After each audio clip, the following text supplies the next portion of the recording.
Hello, friends. I'm Kanchan from Akulmach Technologies, and we are welcome to our show Roundtable, which is a weekly show. Today, we are discussing very interesting topic about the well-being of our children, and we have a distinguished guest today. We have Indra Sharma, who is a senior teacher, PGT, and senior DAV Public School, Dayanand Vihar, Delhi. Welcome to the show, Indraji. How are you today? Yeah, good. Nice. और इसके अलावा हमारे पास हैं जागृति सूद, जो कि बहुत ही अच्छी म्यूजिक टीचर हैं, म्यूजिशियन हैं, गायक हैं, और वो विद्या भवन पंचकुला में म्यूजिक पढ़ाती हैं। तो इस शो में आपका स्वागत है, जागृति। Thank you. कैसी हैं आप? Thank you so much. मैं बहुत बढ़िया हूँ मैम, बहुत बढ़िया। भवन विद्यालय पंचकुला में पढ़ाती हूँ मैं। अच्छा। तो और हाँ जी। बहुत मैंने आपकी कई सारी गाने भी सुने हैं। आप नॉर्मली फेसबुक पे कई सारे गाने गाती हैं और उसका जो जादू है वो रिक्रिएट करती हैं। So it is so good to have you on our show. तो जैसे कि everybody knows that today we are discussing about children who are supposed to go, maybe they have started going to the school, and a few of the states have also asked declaring that they will be opening their schools for children. So the big question is कि क्या ये safe है हमारे बच्चों के लिए अभी at the moment school जाना और रेगुलर स्कूल अटेंड करना, जैसे कि वो पहले बिफोर पैंडेमिक किया करते थे, कि क्योंकि अभी कोई वैक्सीनेशन भी नहीं है, लगी नहीं है। तो आपके क्या ओपिनियन है इस बारे में, Indira ji? But what time? At some point, we have to open the school. Gradually, we have to open the school. All the children, I think it's 10 months, like they are studying at home. And many students are there, those who are not getting, they are not able to study online also. So we are very excited. The government has taken the decision to open the schools, but we are also a bit nervous. But with all the guidelines, if we follow all the guidelines, I think we can open the schools. Gradually start opening in phases. We can open the schools. In phases. Yes, and one fine day all children they're supposed to go to school, because a school environment provide a regular growth. But क्या हम इस तरह के challenge लेने के लिए तैयार है, जागृति जी? when there's COVID and in some part of India there's a bird flu also. तो अभी तो हमारे बच्चे घर के एनवायरनमेंट में हैं, सेफ हैं, पढ़ाई भी चल रही है। तो क्या ये एक सेफ और एक नेसेसरी कदम होगा एट दिस मोमेंट? मैम देखिए, मेरे विचार से जैसे अभी स्कूल हमारे भी स्कूल खुल गए हैं 9 to 12, ऑब्वियसली 9, 10, 11, 12 जैसे कि बोर्ड्स भी हैं, सबको पता है। तो ऑनलाइन और ऑफलाइन क्लासेस के ब्लेंड में हम लोग जो है टीचिंग कर रहे हैं। देखिए, छोटे बच्चों के साथ थोड़ा मुश्किल है, क्योंकि आप कहाँ तक बच्चों को रोक पाएंगे। जहां तक मैं समझती हूँ, मुझे लगता है कि देखिए स्कूल तो ओपन हो रहे हैं, नो डाउट, क्योंकि एक नीड भी है। 10th और 12th के जैसे कि बोर्ड के पेपर्स हैं, तो ऑब्वियसली ऑफलाइन क्लासेस तो बहुत ज्यादा रिक्वायर्ड है। मगर आप देखिए, school with in the school premises तो बच्चों के ऊपर हम कंट्रोल रख पाते हैं। जैसे ही वो स्कूल के गेट से बाहर होते हैं, वहां पर आप उन पे कोई रिस्ट्रिक्शन नहीं लगा सकते हैं, जो कि मैंने देखा है अपनी आंखों से। आप जितने मर्जी प्रिकॉशनरी मेथड्स आप मेजर्स ले लीजिए, स्कूल में सैनिटाइजेशन, एवरीथिंग, जो भी सब कुछ है वहां पे बच्चों के लिए। इवन हमारे जैसे गेट्स पे हमारे स्पोर्ट्स टीचर्स हैं, अपनी पूरी टीम के साथ खड़े होते हैं, पोस्टर्स हैं, क्या कुछ नहीं स्कूल वाले जो है साथ में हेल्थ अथॉरिटीज के साथ मिलकर कर रहे हैं। मगर फिर भी कुछ हद तक आप बच्चों पे नहीं कंट्रोल कर सकेंगे। अगर आप छोटे बच्चों को अगर आप स्कूल में बुलाते हैं, तो आप उनको ना वो शेयरिंग केयरिंग, हम इतना कुछ सिखाते हैं स्कूल में, है ना, कि आपको लंच शेयर करना है। बच्चे वॉशरूम भी जाते हैं, तो उनको होता है कि हाथ जाते आते कोई बच्चा मिल गया तो वह जरूर उससे बात करेंगे। अब आप कितनी बार उनको मास्क, इतना हमने एक तरीके से तपस्या की है ये 10 महीने और 11 महीने की, तो वो सब कुछ जहां तक मैं समझती हूँ, मतलब कुछ महीनों की बात और है या कुछ समय की बात और है। तो अगर हम थोड़ा और वेट कर ले पेशेंटली, आई नो, क्योंकि 9 10th 11 12 तो चलो है ही, जरूरी है उनका स्कूल अटेंड करना, पर वो भी बहुत ज्यादा प्रिकॉशनरी मेजर्स जो हैं वो दिमाग में रखकर और स्कूल में अप्लाई करके ही उनको बुलाया जा रहा है। ऐसे नहीं कि सभी बच्चे इकट्ठे आ रहे हैं। इवन टीचर्स के लिए भी बहुत रिस्ट्रिक्शंस हैं। तो वहां तक तो ठीक है, पर जो इतनी तपस्या 10-11 महीने की हुई है, जो सबने ही सफर किया है, मेरे ख्याल से थोड़ी पेशेंस और रख लें तो ठीक होगा ये, जहाँ तक हाँ, मैं तो समझती हूँ। हाँ, बिल्कुल मैं आपके इस आज़माने पॉइंट की से ज़रूरत नहीं है। हुँ। हुँ, आपके हुँ। इस पॉइंट से हाँ मैं जी। पर्सनली तो सहमत हूँ, लेकिन जो मैं पेरेंट्स से मिलती हूँ, उनका भी नज़रिया है कि बच्चे बहुत दिन हो गए, क्योंकि ऑनलाइन क्लास में सेल्फ डिसिप्लिन जो होता है बच्चों का, वो हो नहीं पाता है। जहाँ तक देखा गया, पेरेंट्स भी यही कंप्लेंट कर रहे हैं। तो जैसे कि आपने कहा कि बड़े बच्चों के लिए तो ठीक है कि भई 10th में हैं, they have understanding that what to do and what not to do. But छोटे नो बच्चों के लिए मैम, ऐसा नहीं है, अंडरस्टैंडिंग वहाँ पर भी कम ही है। आप देखिए कि खासकर ये जो टीनेजर्स हैं, यंगस्टर्स हैं, छोटे बच्चों को तो आप डाँट-डपट के फिर भी थोड़ा कंट्रोल कर लेंगे कि नहीं बेटा, उनको समझाएँगे, वो ओबीडिएंट होते हैं। बड़े बच्चे, वो आजकल का आप देखिए उनका तरीका कैसा है, वो गले मिल के तो मिलते हैं आपस में। आप गेट से उनको बाहर देखिए, वो आपको बेकरी शॉप्स पे मिलेंगे, वो आपको कोल्ड ड्रिंक पीते हुए मिलेंगे, वो जैसे ही टीचर की नज़रों से दूर होते हैं और वो आपस में हग करके मिलते हैं, बच्चे आपस में हैंडशेक करते हैं। तो आप कुछ हद तक अगर पेरेंट्स भी आप लेने आ रहे हैं, जितनी मर्ज़ी आप कोशिश कर लीजिए, लेकिन कुछ ना कुछ तो ऐसा होता ही है कि जो इतनी महीनों की तपस्या है, वो उसमें कुछ हो सकती है कमी।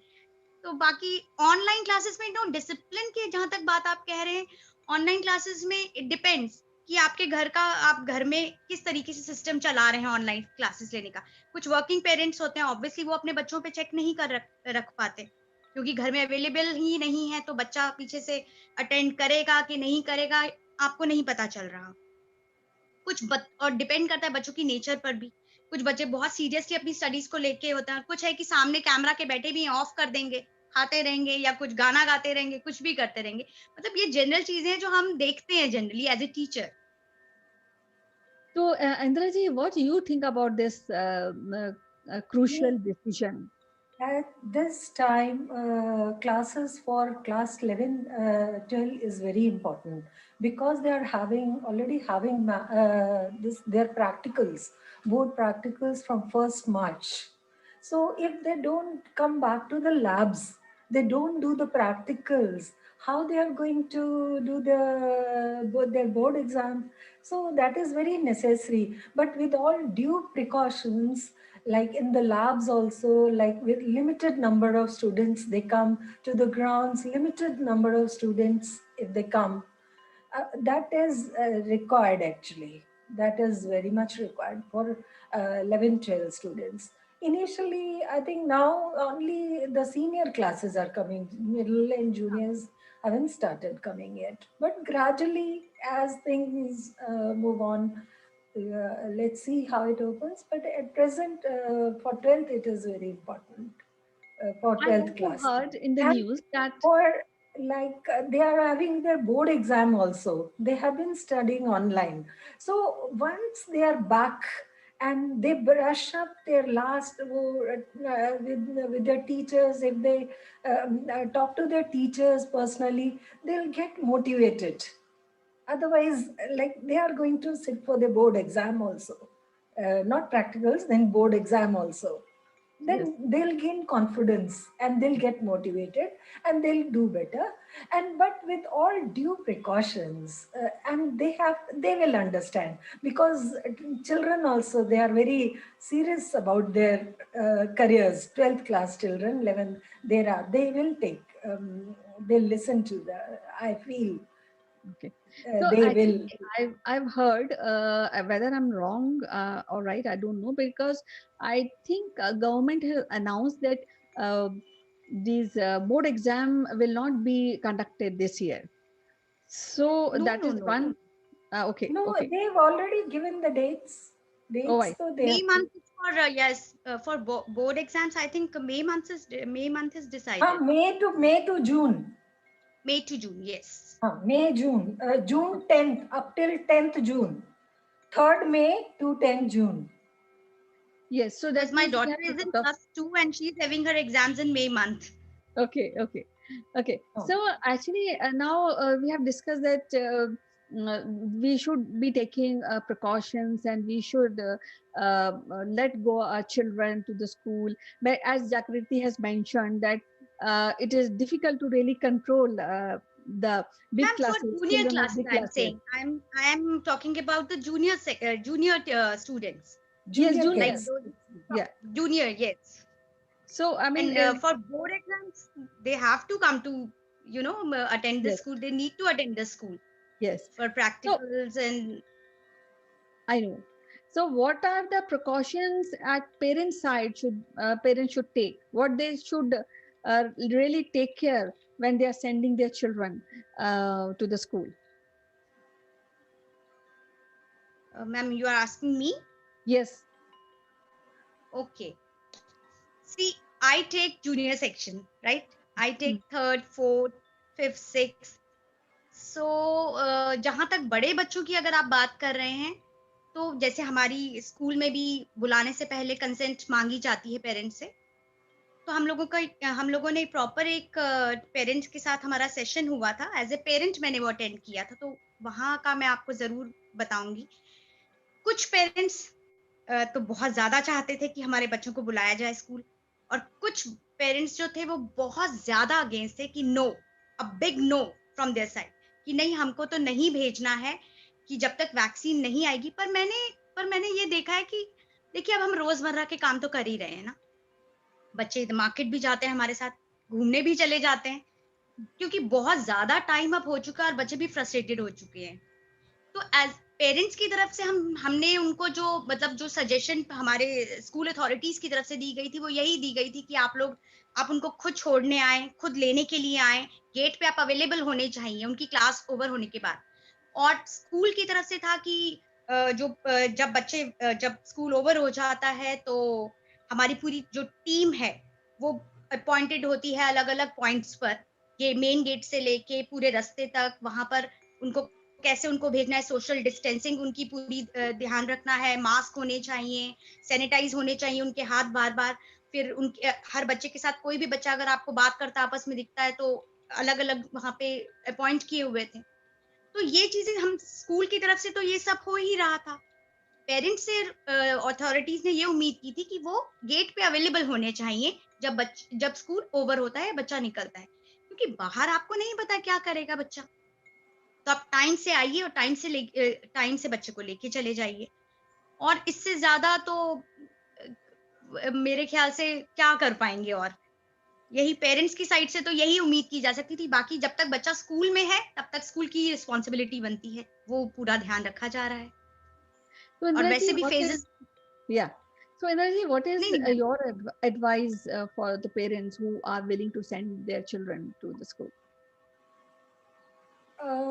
I think just 11, 12, I think they will drop their children by themselves. They should come and leave their children at the gate so that they are not exposed to like local transport.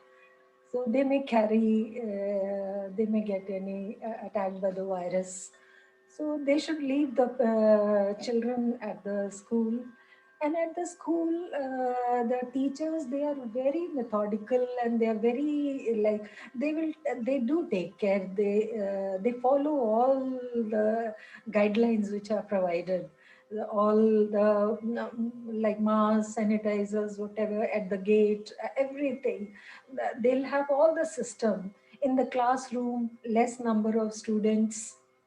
There also, like after they can call only 12, 10 to 12 students, and then there is enough. They can leave one desk and then sit, because they are not going to call the whole group. The whole group they won't call. They can leave one desk and they can sit. So and they'll be there is those who are not coming to the school, the parents, those who are not willing to send their children, they have webcam in the classes, So those who are studying online, they can study online also. In school also, many arrangements they do make. They have medical room. They have mostly all the schools. They have doctor. They have nurse. They have doctor, and once the child is not well, they can send the child there, and they have everything. They have, like, for precautionary, they should have one oxygen cylinder. Mm. And one thing, they should not be exposed to school for, like, earlier we used to have 5 hours, 6 hours school. But 2 hours coming to school for 1 hour, 2 hour, it should not more than that, because otherwise it becomes too late. And they'll be wearing mask and in school they get bit suffocated. They can't wear the mask. So 2 hours, 1 or 2 hours is sufficient. I think, Okay. hmm. Okay. So Jagriti, I have understood the points and what Indra is mentioning, and you also mentioned that school authorities are very cautious and they are taking a lot of care when they are calling children in the school. But see, today is the era of internet. Today everything is on internet, and we think that everything will be on net. And we also think, because now the coaching of IAS is also being done on net. There's so many things which has come on online platform.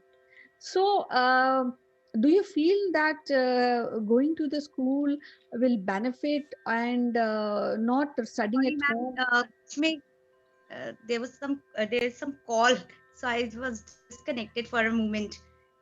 Okay, no problem. Can What you I am please repeat saying, the question?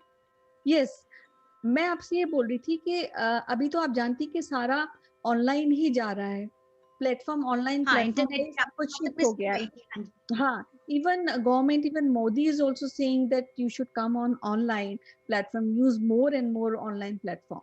Now, when we are saying that children should go and especially for 10th board, but what is your advice to the parents, Jagriti, जो नहीं चाहते अपने बच्चों को भेजना, वो एक extra risk अपने बच्चों की लाइफ के लिए नहीं लेना चाहते कि वो जाएं school, so they are the children are stayed back. तो उन बच्चों में और जो बच्चे जो स्कूल जा रहे हैं, उन बच्चों में क्या डिफरेंस आप सोचती हैं एज ए टीचर? क्या बेनिफिट होगा बच्चों को जो स्कूल जा रहे हैं, और क्या कोई नेगेटिव इम्पैक्ट है उन बच्चों के लिए जो ऑनलाइन क्लासेस ही कर रहे हैं, स्पेशली दोज देखिए 10th मैम, एंड 11th वाले? देखिए अभी तक तो पूरी तरीके से स्कूल खुले ही नहीं है, फॉर जो है ये सीनियर सेक्शंस के लिए ही खुले हैं। 10th 11th 12th 9th 10th 11th 12th जहाँ तक मुझे पता है और जहाँ तक मेरी नॉलेज है, सभी स्कूल्स नहीं खुल रहे हैं। जूनियर सेक्शंस के लिए तो बिल्कुल भी ओपन अभी नहीं किए हैं। जहाँ हमारे एरिया में तो अभी नहीं हुआ है। जैसे कि मैं पंचकुला रहती हूँ, तो जहाँ तक मुझे पता है ऐसा कोई स्कूल अभी तक तो नहीं सुना है मैंने जहाँ पे छोटे बच्चों को बुलाया जा रहा है। बाकी रही बात 9th 10th 11th 12th की, वहां पर भी कुछ बच्चों को फ्री देखिए 3 तरीके से कैटेगराइज किए हैं बच्चे उन्होंने। एक जो बच्चे जिनको बहुत ज्यादा नीड है या जो नहीं बहुत वीक है, कुछ उन बच्चों को एक्स्ट्रा क्लासेस दी जा रही हैं, तो उनको भी 4-4 5-5 के ग्रुप में ही बुलाया जाता है। इससे ज्यादा बच्चे नहीं बुलाए जा रहे हैं। बाकी ब्लेंड के साथ क्लासेस चल रही हैं ऑनलाइन एंड ऑफलाइन। और 11th 12th जैसे कि मैम ने ही, इंदिरा मैम ने बताया अभी की प्रैक्टिकल्स के, तो obviously they have to come to the school, they have to attend the school. लेकिन वहां पर भी ग्रुप्स में ही बच्चों को बुलाया जा रहा है। ऑल्टरनेट डेज पे बुलाया जाता है 10 to 20 के ग्रुप्स में, जिसमें रूम्स का भी ध्यान रखा जाता है कि एक क्लास अगर यहाँ है तो दूसरी क्लास 3-4 क्लासेस छोड़ने के बाद ही वहां पे बिठाते हैं। टीचर्स के भी इवन कैमरास लगे हुए हैं, टीचर्स के लिए बार बार उनको सैनिटाइज उनके हैंड्स करवाते हैं। तो ऐसा सब जगह स्कूल खुल चुके हैं, क्योंकि जैसे ही बच्चे स्कूल आते हैं कोई ना कोई, अगर आप न्यूज कोई ना ही जाता है जिसमें कि कोई कोरोना केस आ गया जी, स्कूल फिर से क्लोज हो गया। तो जहां तक मेरी तो मैंने जूनियर सेक्शन के तो पूरी तरीके से स्कूल ओपन हुए ही नहीं है। गवर्नमेंट का भी ऐसा जहाँ तक मेरी नॉलेज है और जहाँ तक मैंने सुना है, अभी समर्स के जो हमारी समर ब्रेक होगी, शायद स्कूल खुलेंगे भी, अगर जूनियर सेक्शंस के लिए तो वो तभी खुलेंगे। गवर्नमेंट स्कूल्स में कुछ ऑर्डर आए थे, ज़रूर थे, वहाँ पर भी पूरी तरीके से स्कूल नहीं खोले गए। हाँ, बट 9, 10th, 11th, 12th के लिए तो ऑब्वियसली क्योंकि वो रिक्वायर्ड है तो बुलाना ही पड़ेगा। But with the blend of online and offline both. Okay, तो मैं यही जानना चाहती थी कि उन लोगों के लिए जो पेरेंट्स हैं जिन्होंने अलाउ नहीं किया है, उनके बच्चे 10th 11th 12th में हैं, लेकिन वो फिर भी बहुत डरते हैं, अलाउ नहीं कर रहे हैं बच्चों को जाने के लिए स्कूल, तो उनके लिए कोई डिसएडवांटेज है क्या, जो बच्चे स्कूल नहीं जा रहे हैं तो? मैम, वो भी मैं आपको इसका भी एक बड़ा मज़ेदार किस्सा सुनाती हूँ, अभी जो रिसेंटली मैंने खुद देखा है।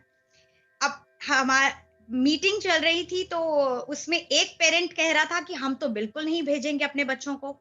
हमने इतना ज़्यादा हम तो वैक्सीन की वेट करेंगे और उससे पहले हम नहीं भेजेंगे।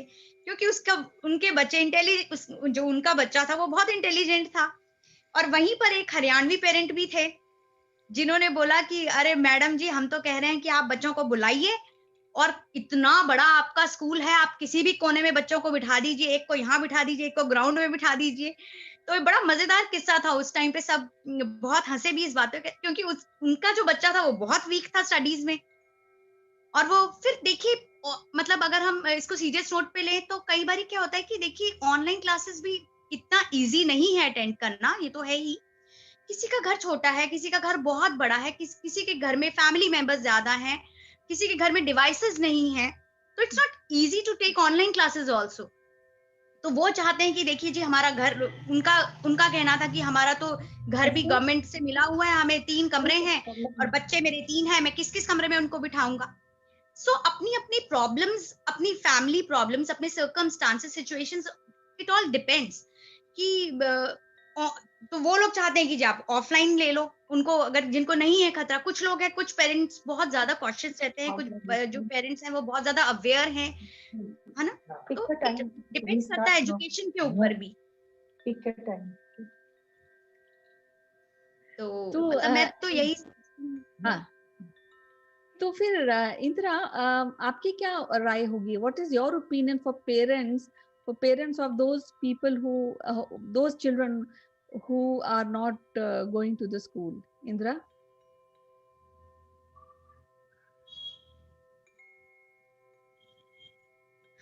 Okay, so what I feel is that as my me as a parent, I feel that I should, as you mentioned, Jagriti, it should be blend of both online and या offline. So, या and if the parents are not willing to send their children to the school, I think we government and the school has already made an arrangement कि आप भाई online भी आप पढ़ सकते हैं, ऐसी कोई दुविधा की बात नहीं है। तो Indira ji, I would like to ask you कि आपके क्या ओपिनियन रहेगी उन पेरेंट्स के लिए who are not willing to send their children at the moment to the school? Simultaneously, they are having online. They should have a choice. It should be mandatory. If they want to study online, they can study. It should not be forced. It should not be. Who knows what is their problem? Maybe at home they are having old parents or their problem, no? But choice should be given. It should be respected. Their decision should be respected. And online they can study, no problem at all. So I just summarize today's discussion is like that though the schools are opening and school managements who are asking the children to come to the school, they are taking proper care about sanitization, about mask, and they are fully aware the danger of this disease, and they are taking care of that. And simultaneously, what I feel that the choice is given, as Indra has told, that we cannot force this decision that you have to send your student to the school, and if somebody wants to study online तो उसके लिए हर चीज मुहैया कराई हुई है school management में भी और वैसे भी जितनी भी एजुकेशन वो दे रहे हैं आजकल, they are tremendously good, what I have noticed. So it was so lovely to talk to you, both of you. We'll meet again with some other interesting topic next time. Thank you very much for your opinion and for your time. Bye bye. Thank you, ma'am. Thank you so much.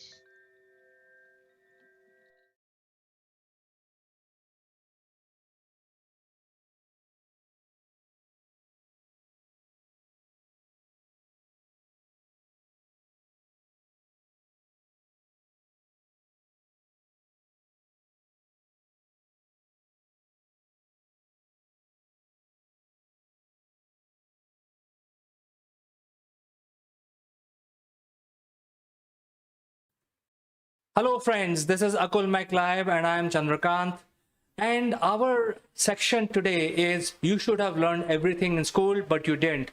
And in this section, we are going to discuss that the kids are being taught computer science at such a young age of 5th standard or 6th standard. The kids today in India at least are learning Python. They are becoming programmers. And what is the cause and effect of that? To discuss this very important subject, I'll be joined by a very senior industry colleague of mine from UK. Before I start this, I have to tell you that now you can get connected with us by pointing your camera on this QR code from your mobile and you will get instantly connected with us. So don't go anywhere, friends. I'll join back after a short break along with my guest.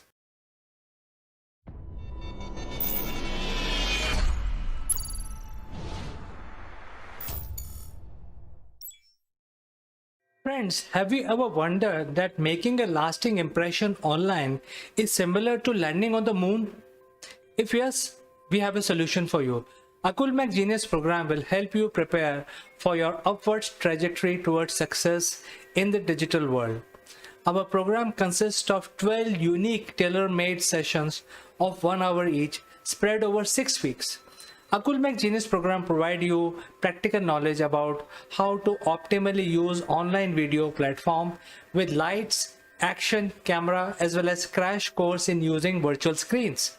The program also includes a session on the grooming and online etiquettes, which are important for running your online sessions and webinars. At the end of the program, our participants would be allowed to make their own videos, which will be published on a very popular business channel called Akulmach Live. This will provide global recognition to all our participants. If you like what you hear, then using the link in the description below, join the program straight away or visit www.akulmach.com and click on Genius program to know more.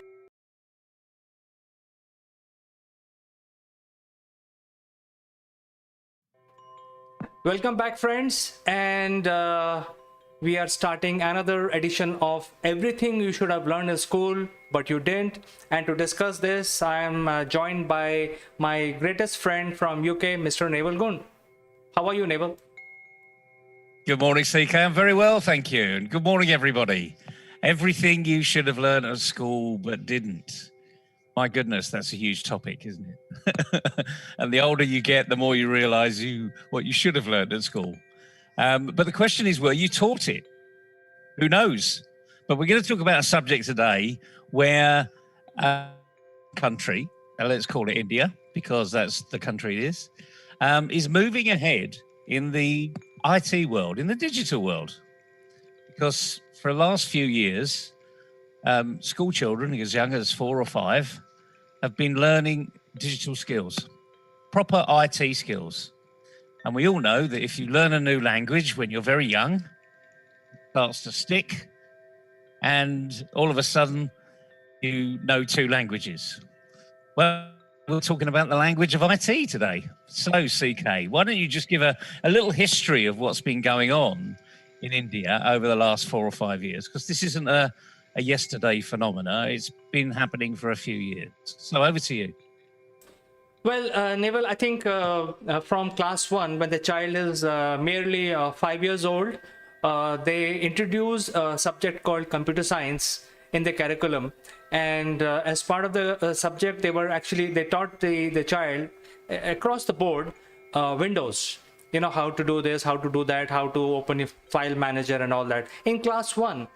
And in class 2nd, they were teaching the child for a couple of classes, like 2nd, 3rd, and 4th. They were teaching child how to use MS Office, how to create Word presentation and all that. And they actually asked children to basically do the project and create different kinds of presentation with animation in it and all that. So they became very mature pretty fast. And in the 4th standard, they started teaching Scratch.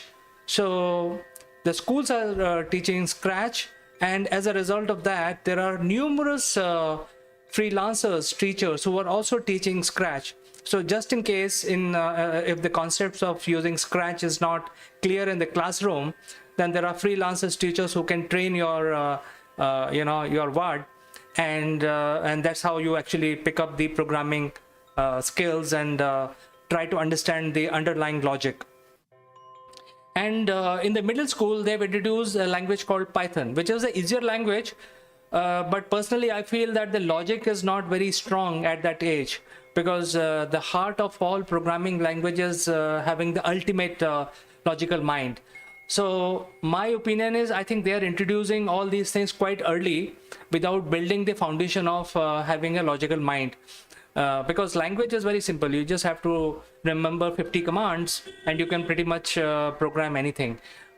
If you have a very logical mind, you can program very complex application. If you don't have a logical mind, you probably take more time.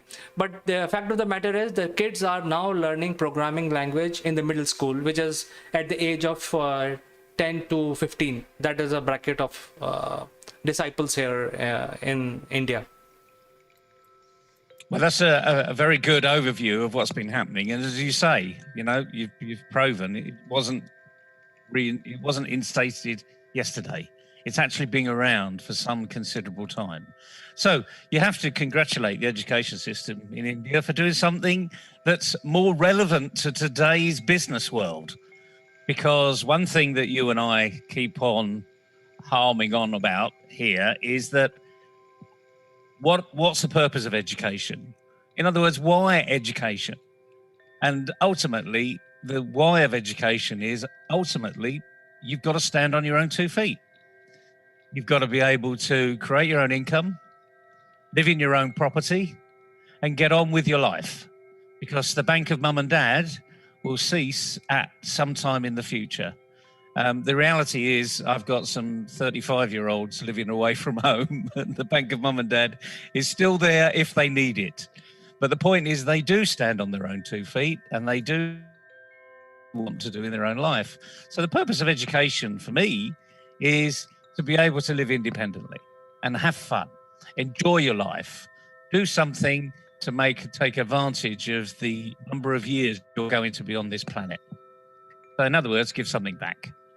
And I think, as we've been seeing over the last at least 10 years, that IT, as you and I recall it as information technology, all those years ago, probably in the 1980s, when the concept of IT was introduced to us, and the thoughts of having a computer in front of us, like we're sitting in front of currently, that's a computer. It wasn't in the English language, it wasn't in the dictionary back in the 1960s or 70s, but certainly is today. And the key thing is, when do you introduce this new language? Because that's what it is. It's a computer language. And how do we get the best out of that language for everybody?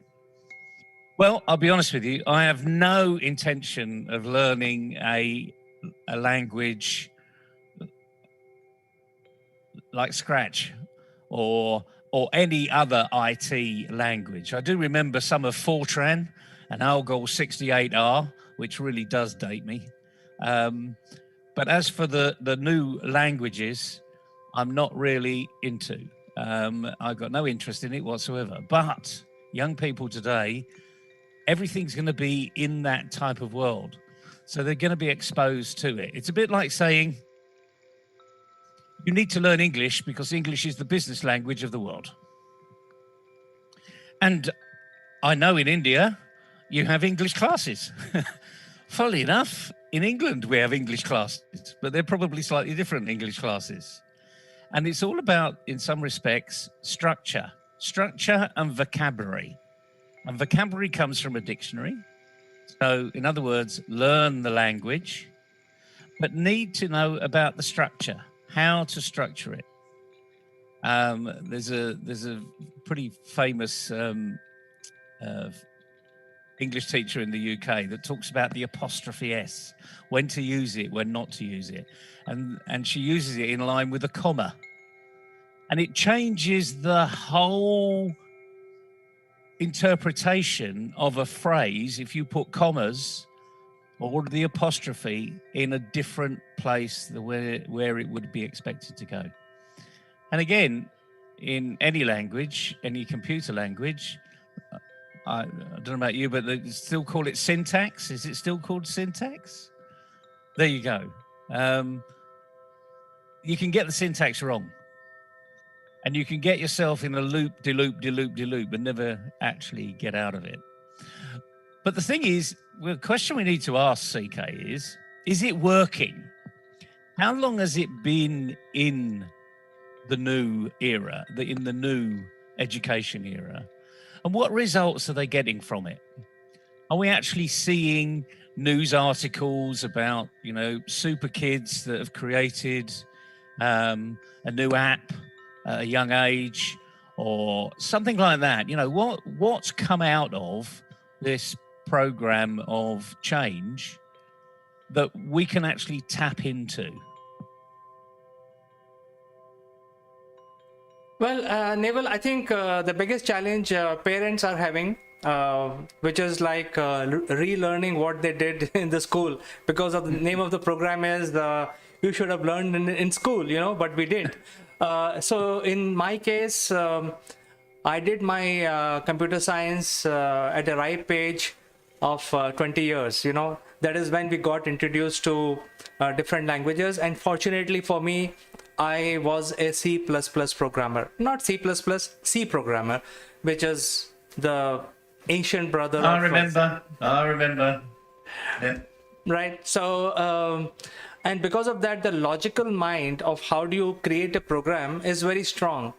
And but then, for many years there was no need to do any programming, and I have not done.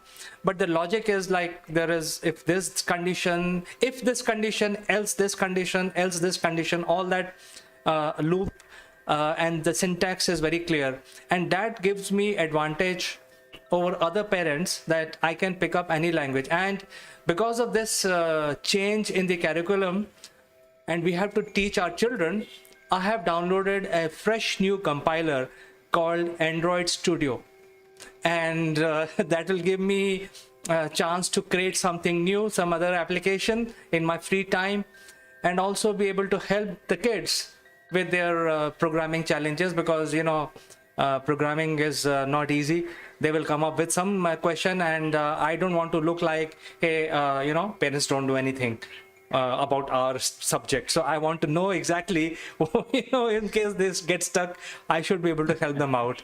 It's pretty much like mathematics. Hey, the dad doesn't know how to add things. I don't want, that kind of statement coming from the kids. So I think that is a real change which is happening now. And kids have to have logical mind. Again, I'll say that, I think their logic is not so well developed. So they have to get, apart from teaching language, they also they must introduce logic development classes also in the school. That's what my feedback would be. Well, I think you're right. I mean, because learning a new language is a component of two parts: being able to speak it and being able to write it. So being able to speak it, you don't necessarily need an in-depth arena of structure. But being able to write it means you do need an in-depth structure. And the interesting thing is, when we come to programming, It's not about speaking, it's about writing. So in many respects, I totally agree with you. You do need to have a logic flow, a structure around it. In certain languages, in German, I seem to recall TMP, time, manner, place. And that's the structure of the written and the spoken word. And if you get them mixed up and you start to talk to a German, they'll look at you as though, what planet have you come from? Other languages, like English in many respects, you can almost do anything you like with regards to structure. But then again, when you're in a very formal arena, you need to know what that structure is. So I think my question is, what evidence now have we got from the education system that a change is happening? I know this has only been around for a few years, but the key thing is the rest of the world will be looking at what India's done, and indeed, what China and Korea have done, because they've been doing this for some time. And are we treating IT or computer science, as I sort of prefer to call it, because it's a bit of a wider topic, are we just treating it as a subject? So that the answers at the back of the book don't look because it's cheating? Or are we treating it as this is fundamentally what you need to do and know to have a future life? So, for instance, we all need to know how to use Word, Microsoft tools, MS Works, etc. And project management comes out of there because there's a tool for that. And these are all great tools to help us succeed. To be honest with you, I can't remember the last time I created a spreadsheet. It was a few years ago, and it was quite a complicated spreadsheet, a nested spreadsheet, as I recall. It was on a financial consolidation projection system. But I use it all the time. So it's not that I've created it now and I use it and I create more and more and more, but I use it. And so therefore it becomes a good tool. And I think as we get older, let's just talk about young people. They need to know the difference when you go to their toolbox. What's the difference between a screwdriver and a wrench, a hammer and a chisel? And that once you know that these tools have uses, then you can apply that tool to whatever you're doing. I hope this is making sense. I mean, but it's really as simple as that. You don't ask a painter to paint a wall without a paintbrush, because otherwise you're just throwing the tin of paint over the wall and then smashing it all over with your hands. I do hope that from this IT arena that young people are learning something about how it can make their life easier, when they become adults in their future life. And I hope they're enjoying it. That's the other thing. So as I say, have you seen, your kids are right in that age group. In fact, I think your daughter's probably one of those that have been learning Python. I mean, how do they feel about it? What's their take on it? Are they excited by IT? And consequently, how is the level of excitement different from any other? Bit of a big question, really. But you've got two young kids and they're going through it. So what do you think? Where are they? Neville, you mentioned about English as a subject. So let me start by informing you that, we have 3 languages compulsory in any school. So which is English, Hindi, and one of the local languages. And these are all compulsory. So English is, easy language for Indians to learn. Hindi is twice as difficult. And it is quite funny because it's our mother tongue, but it is twice as more difficult than English. And the third language is even more difficult. And now you have a computer language. So I think to answer that, they are definitely enjoying, but there is more workload, They keep getting confused with different languages, English, Hindi, and English is quite easy for kids to pick up. Hindi is quite tough because, you know, it's much more complicated language. And then the most complicated is the Python, you know, because if you don't have logic in your mind, what you're doing, then it becomes very troublesome. So I think that is where the kids are, and every kid is not similar. Because my younger one can actually write Python code even though he is not studying. But my daughter faces some problem. I'm sure out of 40 students in a class, not everyone will be able to write Python. They can probably copy it and feel very good about, you know, something running on the screen. Hey, I created this triangle which is now going like a snake. They can do all that. But I think the idea has to come in from the logical mind.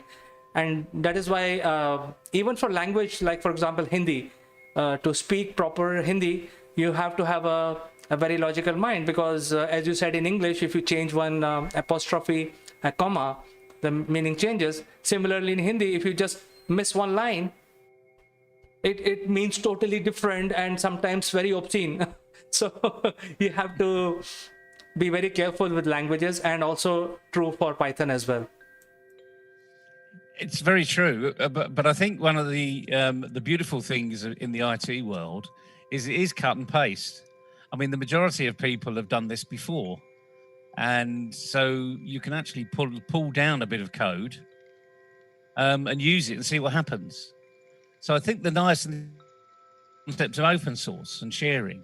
And in fact, Tim Berners-Lee, you know, the creator of the internet, that's what he wanted to do. He wanted people to utilize it, share it, use it as a tool, get the benefit out of it. Unfortunately, as we know, the internet has become something else, and people are subject to grooming, and you need to be more resilient. And I think that's an area where that can be brought into place now, because let's just look at, you know, one of the benefits of learning IT languages at a young age. You can see the benefit of the tool, but hopefully teachers realize that young children in particular need to be building up their resilience around using these tools, using the internet. And do you see any evidence of that coming through when teachers are teaching this new language, or is it purely technical and clinical and a bit like the chemistry lab or the physics lab, where here's the cause, here's the effect? Or is there more to it outside of the traditional development of learning a language? Well, I think in terms of Zoom, Microsoft, Word, and presentation tools, I think they have kind of, for their age, they've kind of become pros. Not so much in Excel, because Excel can be very complicated, and also not so much in PowerPoint.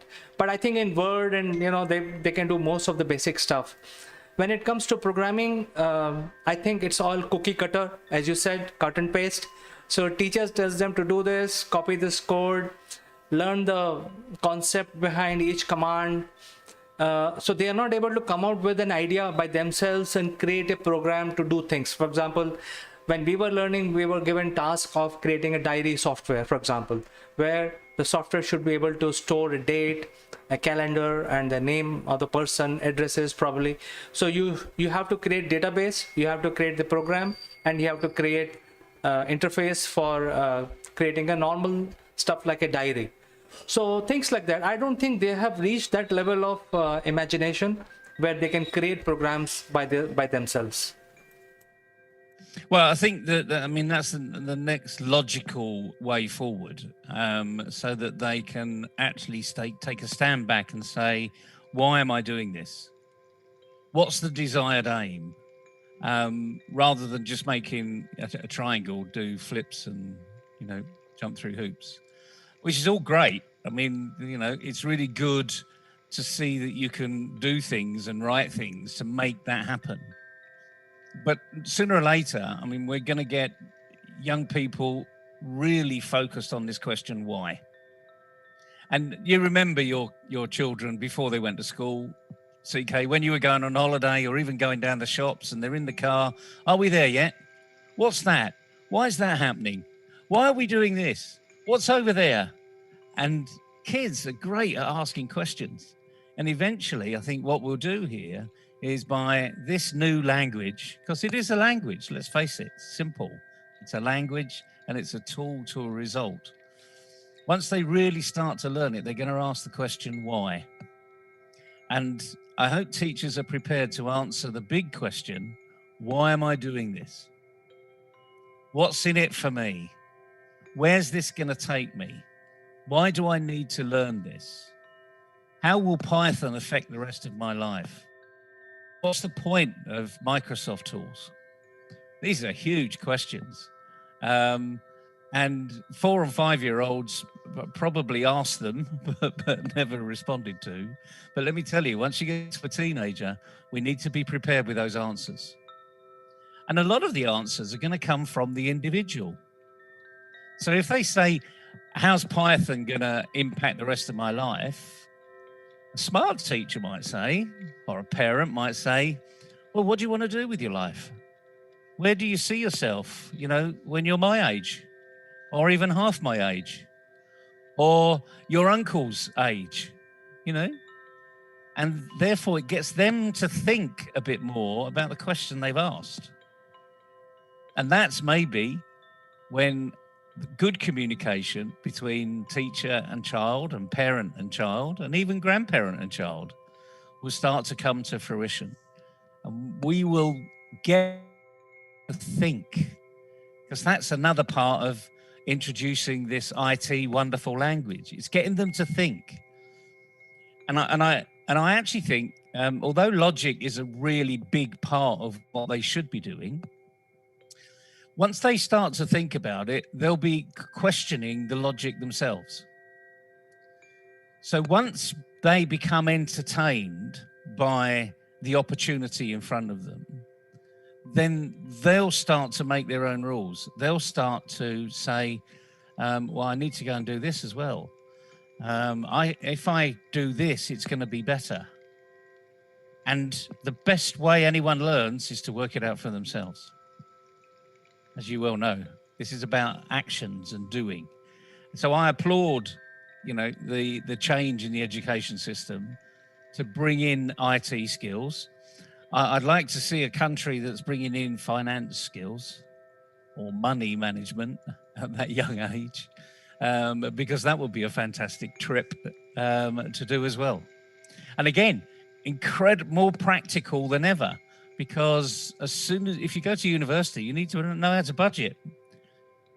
And most students run out of funds after their first semester. so there's a gap in the marketplace there.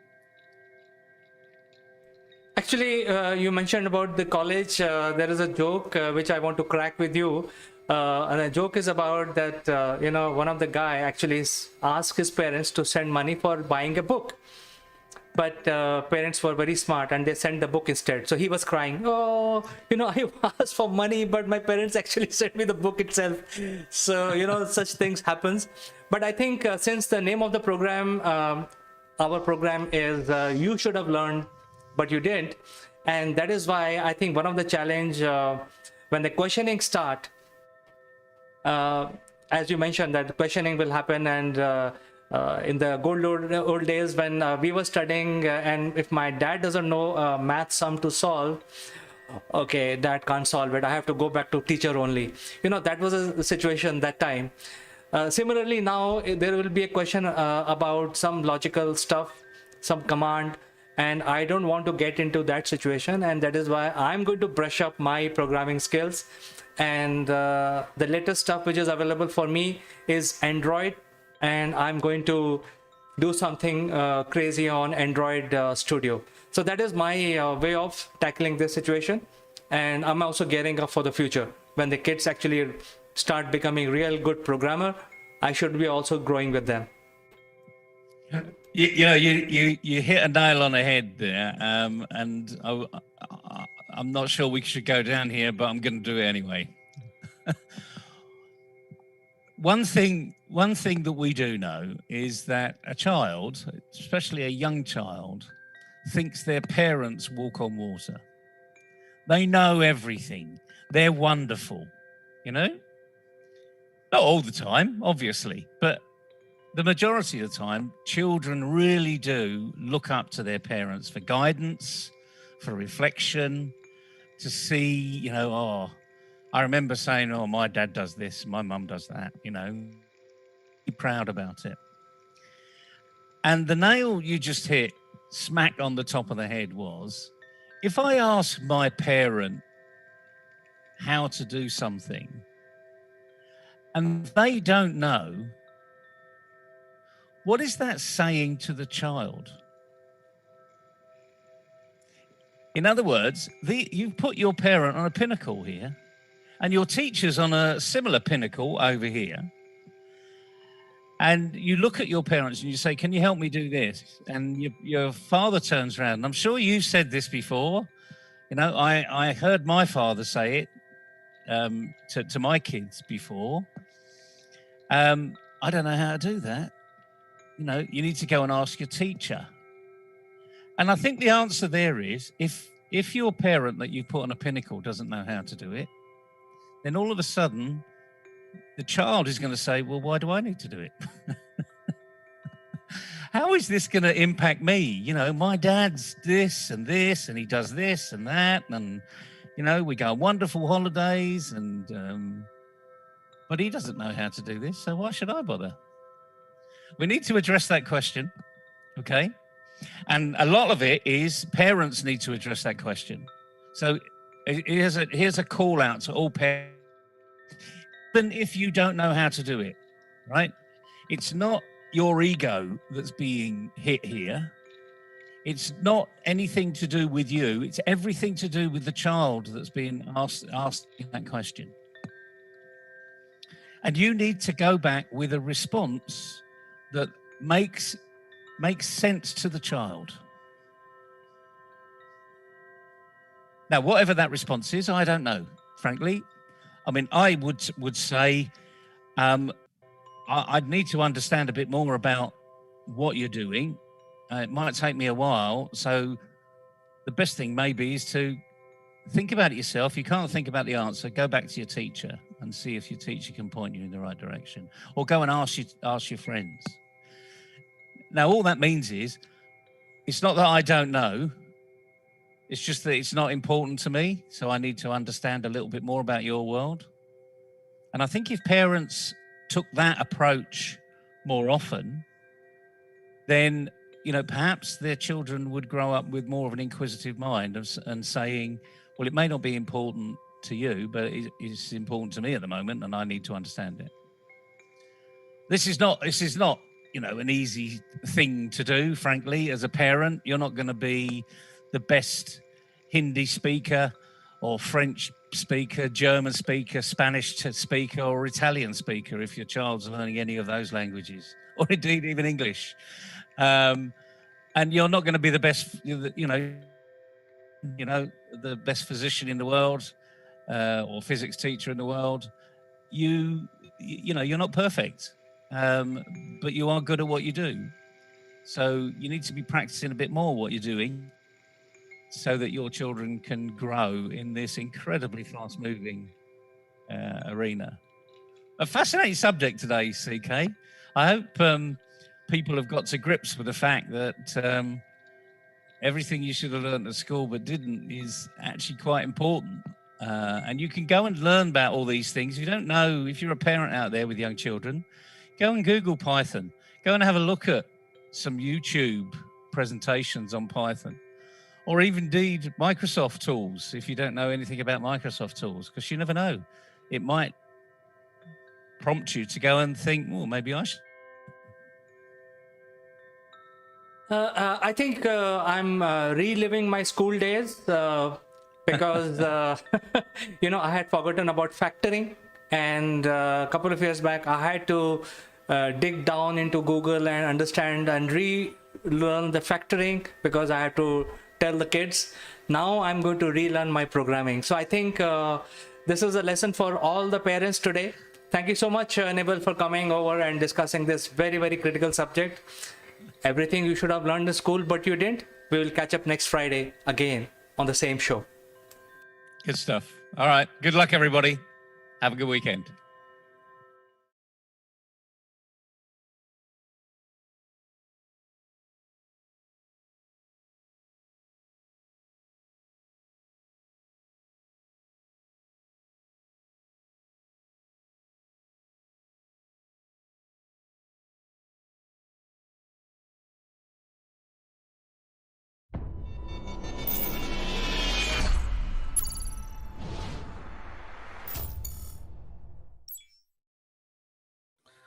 Hello, friends. This is Chandrakant from Akulmach, and today is Monday. It's a bright Monday afternoon, and friends, as you know, that we discuss with our panel doctor about various medical conditions, and today we would like to discuss about the complications that arise because of weather changes. And we are very lucky. We are in India. We have very clearly four distinct weather patterns. So, without further ado, let me invite our panel doctor, Dr. Pooja Bedi. Good morning, CK. Hope you are doing fine. And thanks once again for the opportunity. It is our pleasure, Doctor. And, we are in the month of February, and very soon there will be Holi. And after Holi, the weather will suddenly change, and then we will start seeing the great Indian sun on our landscape. And that will create a situation where from winter, suddenly people have to change their lifestyle to summers. And this brings a lot of complications. And today we would like to know what are these complications, how we can avoid, are there any remedies? So over to you, Dr. Bedi. Yes, definitely, CK. First of all, actually, we all are aware whenever the season changes, it brings a change in the temperature, the humidity factor, and also to the fertility of the pathogens that are causing all kind of disorders or you can say diseases. So whenever the weather changes from one particular couple of months to the another couple of months, so the in between time period that is available, it is very very good for the pathogens to grow up, so or the virulence actually grows up. So it depends the kind of disorder or the disease that comes up, like if the weather or the season is changing from summer to winter, from winter to spring, from again the other way around. So if we are talking specifically the weather that is changing from winter to the spring and then followed by the summer, as we all are aware that the flowers or the plants are blooming up these days. So the first thing that is very pre-marked and you can visibly see or sometimes suffer also is the hay fever or the asthmatic allergies or general nasal related allergies, cough, cold, flu, change of weather brings the fever as well, sometimes the stomach disorder that pops up. So these are the very common things that comes up. But along with this, the mental changes also comes up. So it is a very good thing when the weather is changing from winter to summer because the plenty of light is available. So when the light is there, we are less prone to any kind of mental disorders. If we are strong enough, we can definitely fight it out. But people who are already having a comorbidity factor, or you can say pre-existing factors related to the mental health care, so they are more vulnerable to the weather changes. Like last time we discussed about bipolar or BP disorder. So they are more vulnerable or any kind of mental pre-existing disorders. So particularly talking about the season that you just asked in the question. So it is actually a good friendly weather because plenty of sunlight is available. A good optimum temperature is available for us and for the pathogens as well. So we have to be very careful how we deal with this, the fertile population that is coming up of the pathogens and as well as of the pollen grains, which brings up the allergies. So my recommendation, as far as the treatment or the home management is concerned, sit as much as you can in the light. I'm not saying that you are sweating badly and then again you go ahead and sit in the sun. No. But expose yourself to the maximum light. Take off the curtains, you know, sit in the natural daylight, maybe in the shade if you want to. So exposure to light is very, very good. Suddenly, people will find that there's a change in the sleep pattern as well whenever the weather changes.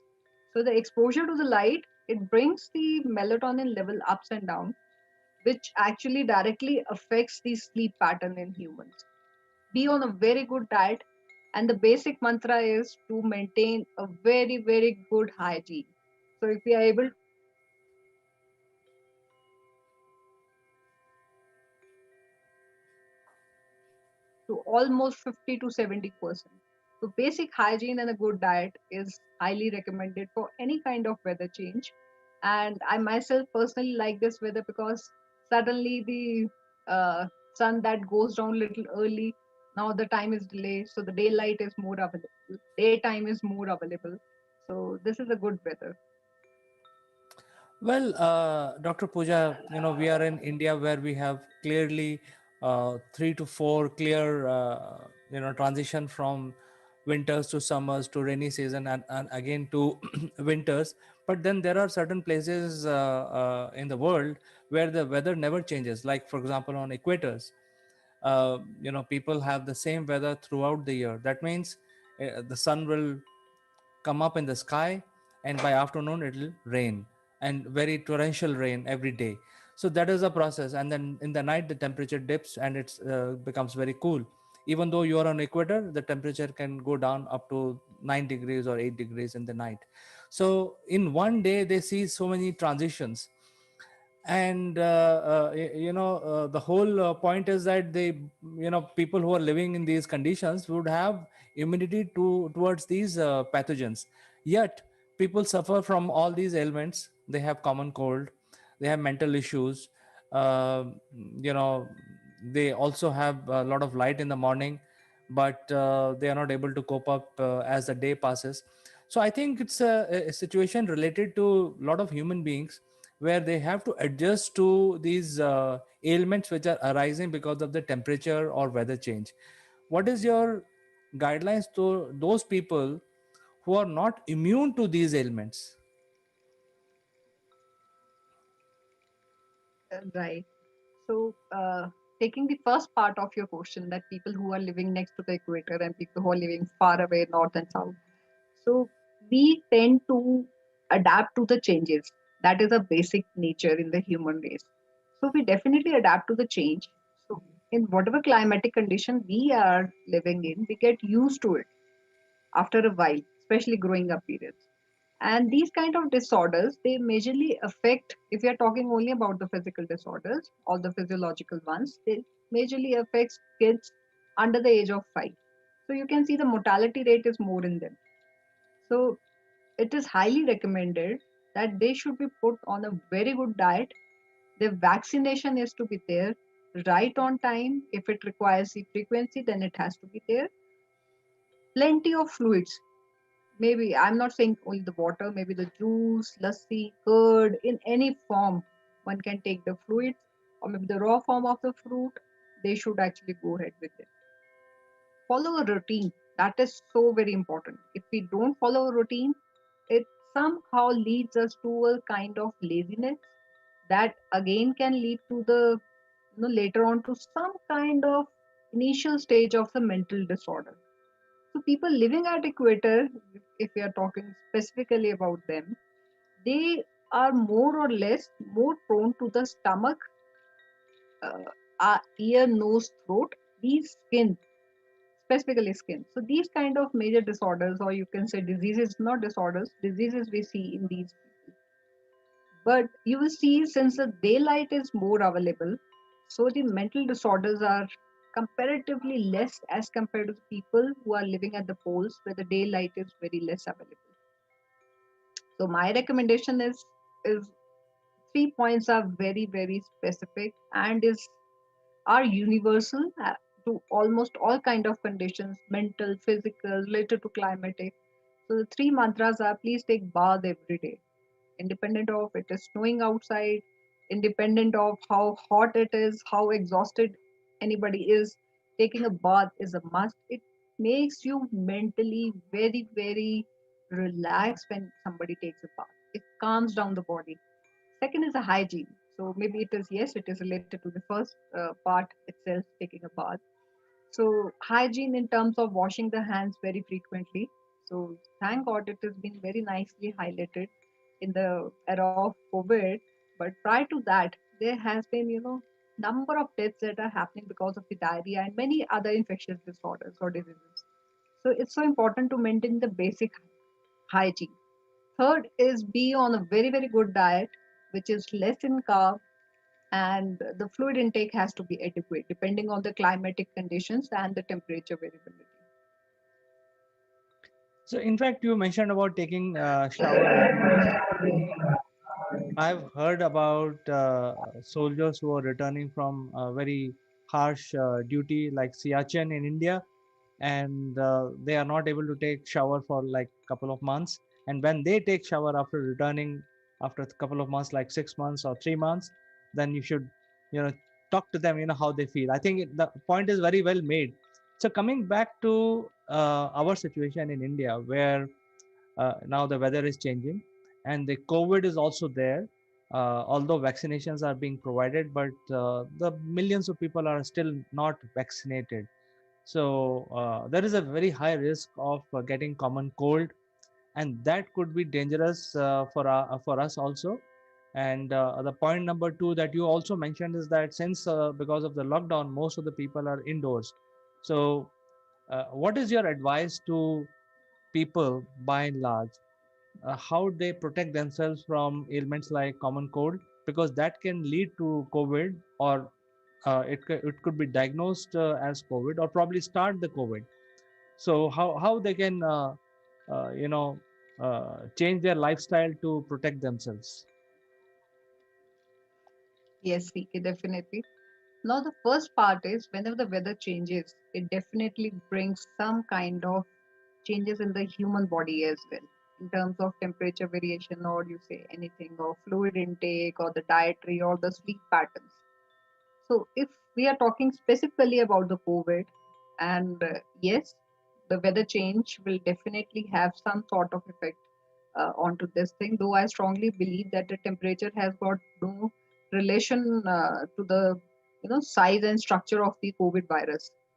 It can only be, the outer wall can only be broken with the help of a you know some soap or detergent or the sanitizer. So the temperature has got very less effect as far as COVID is going. But since the weather is changing, and we should be more immune towards the other complications, because if our immune go down, then we are more vulnerable towards the COVID as well. So in order to have a good immune, it is very important to have a basic home management, which includes the basic hygiene, a good diet, and ample amount of fluid. So these are the three things. But whenever the weather changes, you will see specifically during the summers, people undergo dehydration. And the reverse happens. The people, when we are in the winter phase, we tend to have cramps in legs, in the calves. So same happens in the summer as well. But the reason is in both the condition is the deficiency of the magnesium, less fluid intake in summer as well and in winter as well. So my recommendation to as much stay safe from COVID and the other illnesses is to boost the immune system. And one can do it very simply at home with the simple management of diet, hygiene, and as much as social distancing we can maintain, I would appreciate that. So I think we have discussed enough importance about maintaining the good environment around ourselves. How do we control our mental health? Is there a possibility, or is there a remedy during this period, like meditation or anything else which you'd like to recommend? Yes, yes, definitely, CK. In fact, I agree to you. You have already given one of the point, meditation, to come out of it. But to be very frank, if I can just start up with that, mental disorders, they specifically affect during the winter time, or they are also called as winter blues, because the less of the daylight is available. So the melatonin, or you can say the sleep hormone, to be very frank, is somehow its limit is also either increased or decreased. depending on the daylight being exposed to that particular person. So if somebody is already having a bipolar or any kind of mental illness or disorder, maybe a transient one, maybe a permanent one, somebody is undergoing medication, not undergoing medication, the psychotalk is going on. So when the winter patch comes, specifically these kind of people or population, they tend to get affected more. So it is so important that we should follow a very particular schedule every day. We try to inculcate a new hobby that we wanted to pursue or we are pursuing. So it is highly recommended for these people or population who are already having some issue to please kindly follow a particular routine. Be I'm not saying stay strictly disciplined. Changes has to be there in a day routine or chores, but yes, try to follow a definite pattern in a day. Try to pursue some kind of hobby.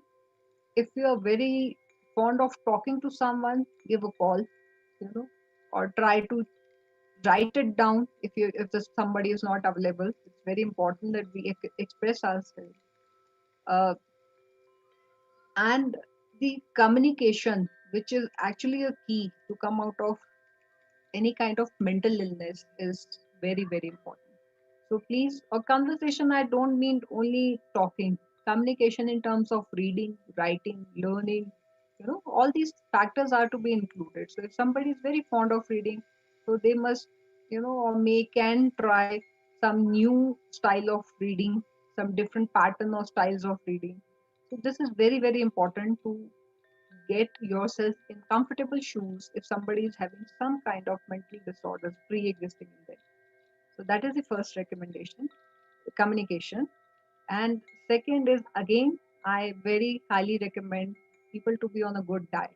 So specifically during the winter, somebody who's already undergoing some kind of illness, they should or must not include I mean, a lot of carbs in their diet, which is very important because we tend to gain weight.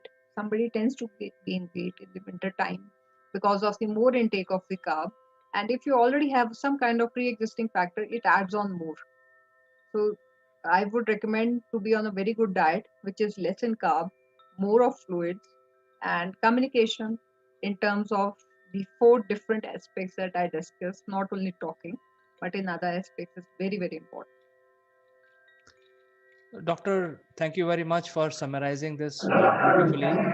And I'm sure a lot of our viewers will find this advice very valuable, especially when the weather is changing. And in fact, now the weather is changing, and after 2 months, again, weather will change. So I think if you follow certain lifestyle, as you have said, and also follow certain level of diet, you mentioned good diet. It could mean a vegetarian diet or it could be a non-vegetarian diet. It depends on people, but they have to maintain a good diet and keep themselves hydrated, and also communication. So I think these are very good advice to make sure that we live healthy and also have a mental health, good mental health.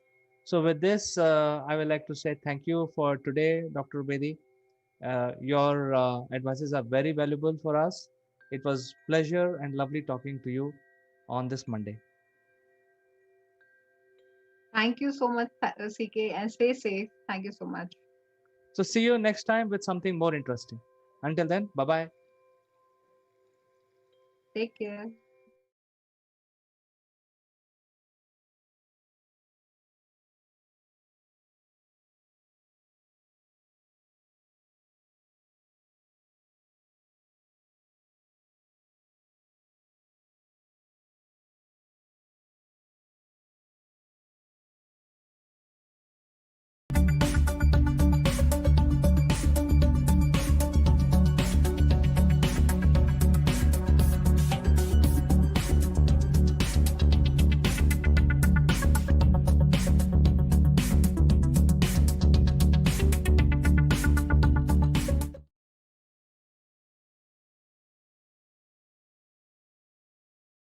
Good morning, friend, and welcome to Akulmach Live. My name is Chandrakant, and today's big news is that India has crossed the target of vaccinating their citizens, and they have been able to successfully vaccinate 1 billion people.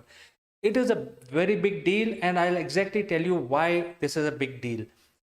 First thing is to vaccinate so many people. I mean, we are a nation of 1.3 billion people, and the whole idea is to vaccinate all.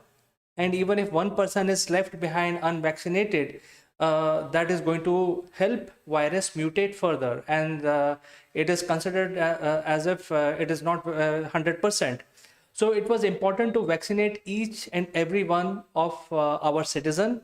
And to do that, the government actually first launched an application called CoWIN. CoWIN is an application which will help in queue management. And once you register using your Aadhaar card, which is a national ID, then the CoWIN will actually give you a slot, and you're supposed to visit the health center on that slot on that day, plus minus some variance. But this was a big deal because, managing appointments of so many billions of people, so that there is no extra chaos at the medical center, queue management, and all of those things. And then there is perfect management of how many vaccination vials are there, how many people are going to be given appointment, etc. How many centers are there, how many health workers are there. So considering all that, there was a continuous pace of appointments given using CoWIN. And this was a big deal because, integrating the entire country, ensuring that the database is maintained of all those people who have been vaccinated successfully, and use of digital technology to do that. At the same time, central government had made the entire vaccination plan free. So people were given choice where they can go to a free center and to a paid center. And a paid center was also not too expensive. It was only the cost of the medical center. So all of that management was done using this website called CoWIN.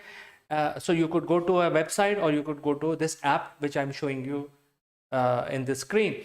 The second one was the just in case if there is a paid citizen who wants to get a paid version of the vaccination.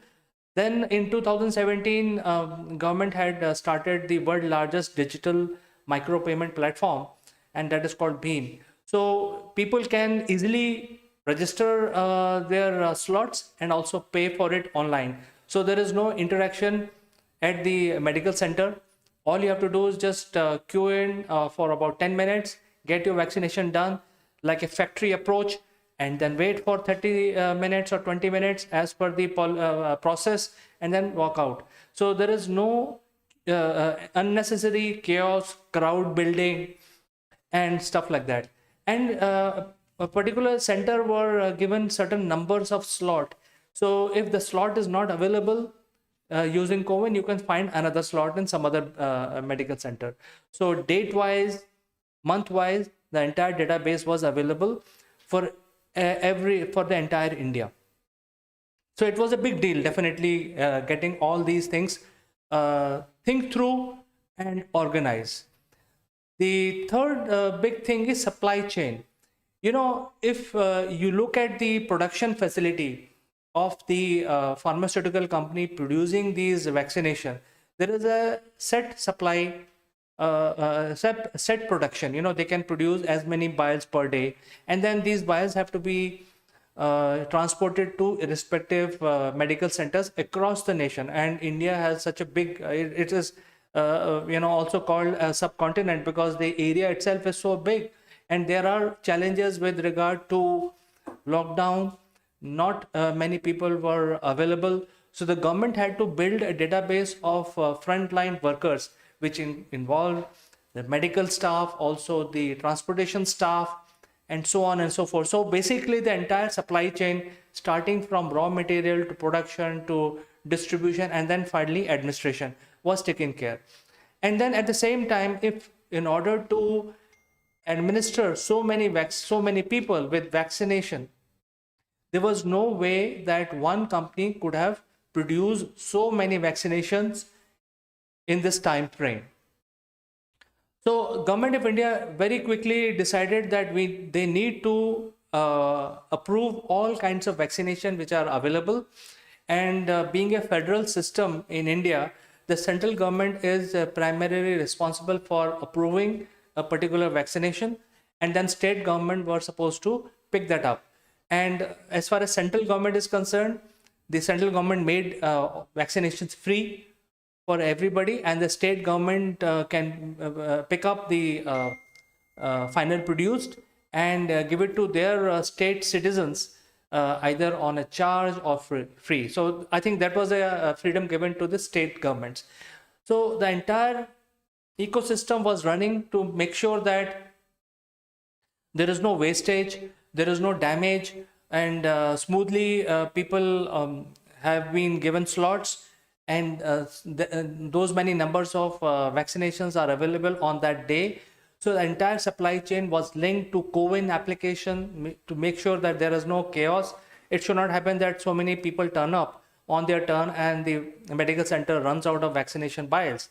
So the entire supply chain was managed. At the same time, availability was also maintained because all the vaccinations were available in India.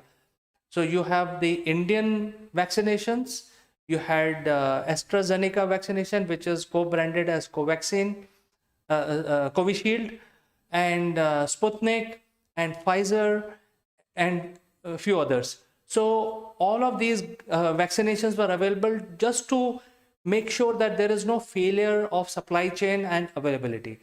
It is a very well planned strategy with digital support and execution. So because of that, we were able to vaccinate almost like 86, 87 citizens every second, starting from January 14th in 2021, when we started our vaccination program.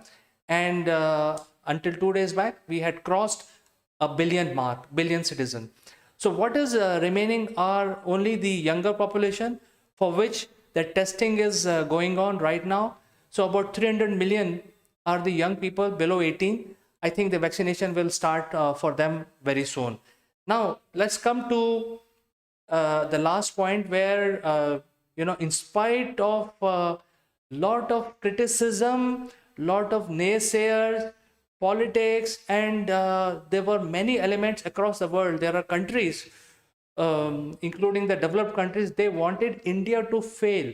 They had some of these gurus and prediction artists. They were saying that India is going to create such a big mess. They will not be able to control things.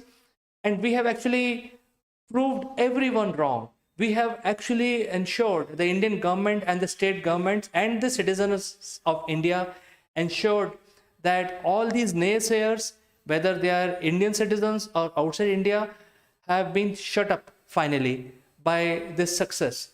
So I think I wanted to bring this particular information to you to ensure that that you are aware.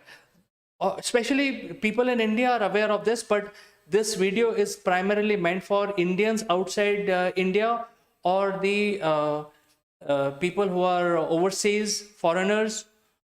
And if they have any confusion, they can actually dig deep and find out more about what it takes to administer vaccination, starting from supply chain to distribution, and also making sure that there is no crowd build up, making sure that things happen smoothly and satisfaction to everyone. So friends, this is all for this particular session. I will catch you in the next one.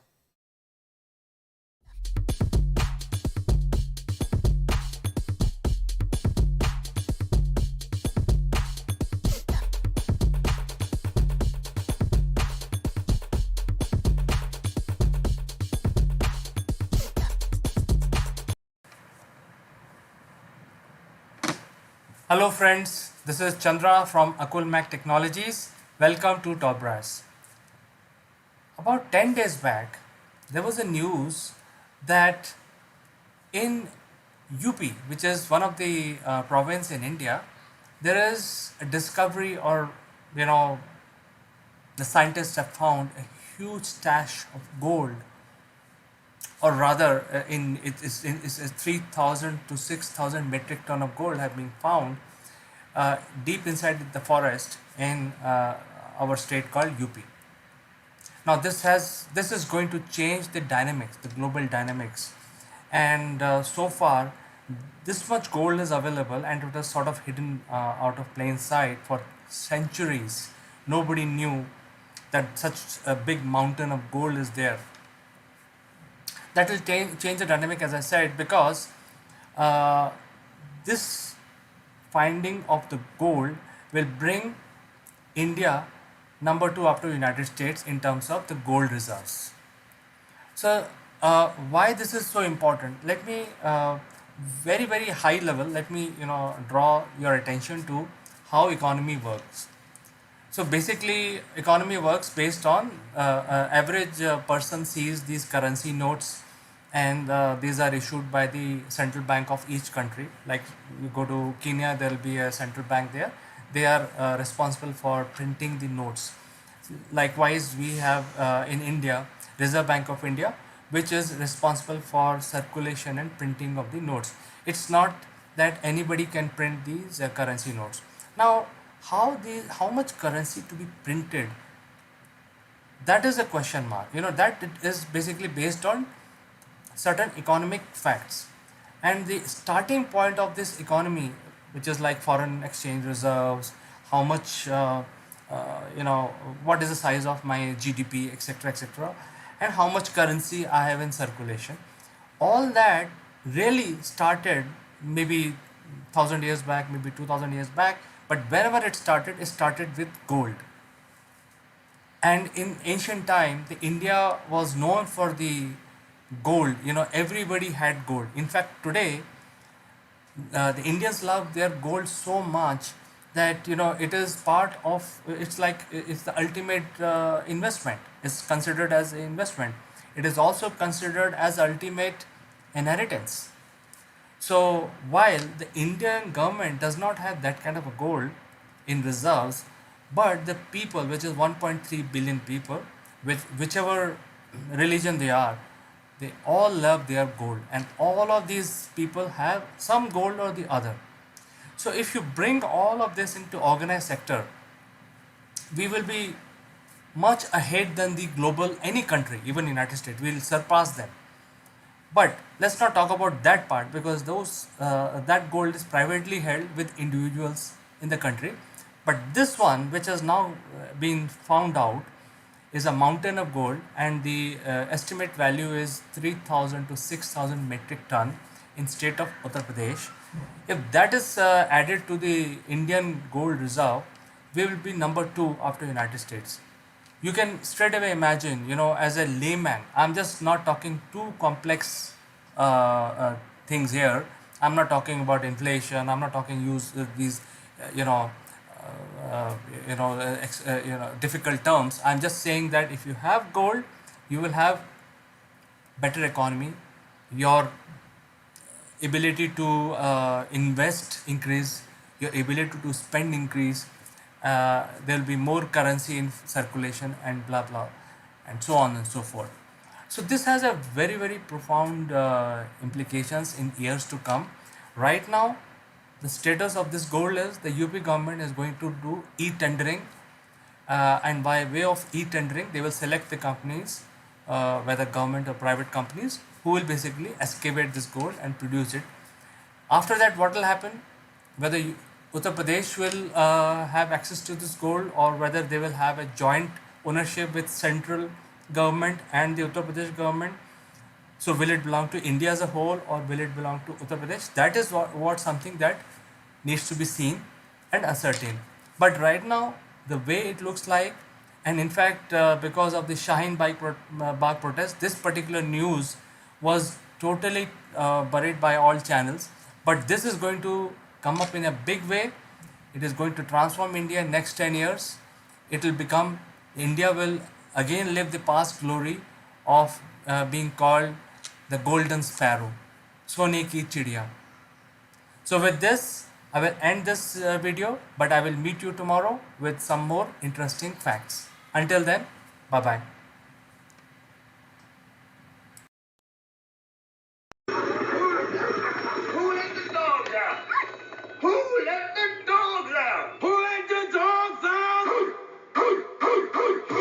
Good morning, Neville.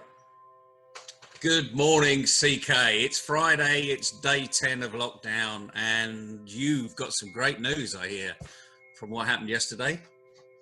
Yes, today is day 10, and we got up early, and there was a early morning transmission on all channels across India. The Prime Minister of India was addressing the nation, and so he mentioned few things. He mentioned few ideas. He also hinted that this is going to be a long battle. But most important thing that he mentioned today was he, as Prime Minister of India, is grateful to the citizens for following the lockdown, because that is one thing which will defeat the coronavirus. You're absolutely right. And that word grateful, which interesting enough, yesterday we had the word feedback, which was an F. Today we've got grateful, which is a G. So we're following the alphabet, perhaps. Maybe we're taking a weekend off, remember, because tomorrow's Saturday. So we'll be back on Monday. But being grateful is really important, because we need to say thank you. We need to say thank you to our families, to our other halves, to our partners, to our friends, to our relations, to our kids, because working from home has not been easy. It's been a challenge for a lot of people. And equally, remember to be thankful to your team, because they're under lockdown too. They've never experienced this either. So be grateful to them. And there's another G there. Be gracious too. Be that boss that is thankful and mean it. Because everyone's struggling with what's going on. As you just said, your Prime Minister said, we're in this for a bit longer. This is a long haul. We're actually only delaying. We're buying time here. We're not stopping the virus. We're just buying a bit of time in many respects, so that we can get better prepared for what comes next. And that's really important. And we need to be thankful for that too. So you've got your Corona warriors, and I believe, is it Sunday evening at 9 o'clock? Put a candle in the mirror in the front, front window. That's right. So Prime Minister urged the citizens to have another event to thank the Corona warriors by lighting a candle or some sort of a light. Even if you don't have a light, use your mobile torch. Make light for 5 minutes while switch off all your lights in the home. So this is sort of a tribute that he has asked us to do for 5 minutes, 9 p.m. on Sunday. Well, I think that's great. And, maybe that could be adopted around the world, although we're on different time zones. But we certainly light a candle. We had our clap for carers, we call it over here. Clap for our carers. That's the hashtag. And yesterday at 8 o'clock, everyone went out onto their balconies and to their front lawns and just clapped for 5 minutes. Great. My wife regularly puts a candle in the window at the same time. So that's our little tribute, if you like. We can all do little things. But the main thing is, the message today is the weekend's coming. It's halfway through your day already. Pick up the phone and say thank you to your team. And in the evening, say thank you to the family. We don't say thank you often enough. And the very mention of the word thank you brings a smile on your face too. Because it's a feel good. It really is a feel good factor. And then the more you say it, actually, the easier it becomes. Simple, isn't it? Yes, it's a great idea. I think, thank you, Neville, for, telling us this idea. I think it is important. I'm going to do this as soon as this call is over. I'm going to organize a video call with all my team, whichever part of the country or whichever part of the globe they are, and I will say thank you to them. Yeah, and And I bet they say thank you back. Because we're humans, you know. You hope so. Well, you soon find out, you know. And it's okay, you know. This is not weak leadership. People think, you know, showing your vulnerabilities, you know, showing your real self is a weakness. It's not weakness at all. It helps your organization get stronger. And people can say, I see what you're struggling with there, I can help you. Then you say, well, thank you. You know, it's not difficult. You just have to start.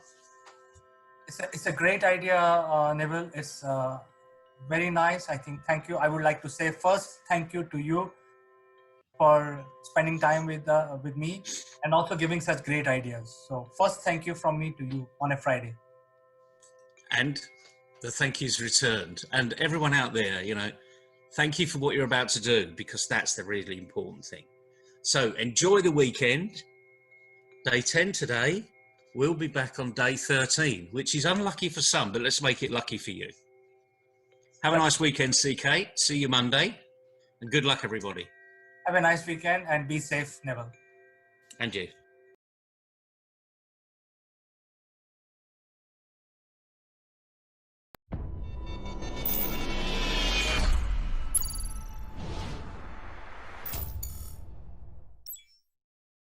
Name's Neville Gaunt, and we've got a very interesting discussion for you today, and it's all about having good lighting when you're on the digital arena. And I'm delighted to have my colleague all the way from India, Madhulika, who's only 12 years old, and she's going to explain to us exactly how she helped her dad set up studio lighting in his home.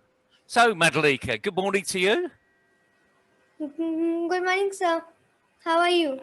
I'm very well, thank you very much. And the stage is yours. So over to you. Why have you done this project? I have made this studio light for giving a good shine on the face, and in the studio light, it gives a parallel line which illuminates on our face, and it doesn't allow any dark and light and patches on a face. Like you can see, there's no dark light and patches on my face because there's a studio light. That's absolutely brilliant, because we can see just by looking at you that all of your face is lit up. There's no dark patches, there's no shading, and if you turn your head to the left or the right, we can still see your beautiful face. So tell me now, what did you actually do? What was exciting about this little project you did? I actually, me and my father researched about this project, this DIY project. When we researched that this studio lights are very costly, and they're very expensive. So we decided to make our own. We decided to make our own studio light at home, because this is a COVID time, so we can't go out, or it is very difficult to make this hard thing. Absolutely, and the key thing here is studio lights are very expensive. And have you ever been on a TV show? Have you been to see them when they do a TV show, and all the expensive equipment they have when they're interviewing the Yes, journalists? sir. Yes, it's really expensive. They put a lot of effort into it because people want to see the best of people when they come on the TV. And on a video like this, we want to see the best of people when they're on the video, so that there's no distractions, because when you've got dark shades out there, there's distractions. And what we want to do is to see the person that's talking to us. So tell me now, what did you actually do to make this studio light? First we went up, and then and we saw. First we designed the whole studio light on a paper, and then we thought that these studio lights are very cost expensive, so we decided to make a studio light with all the resources which we have in our home, and then we went up. First we went up, and then I saw that there are 3-4 many old dish antennas at the roof. They were so I chose one, and then I unscrewed it, and then when I unscrewed it, and it was getting very difficult for unscrewing it.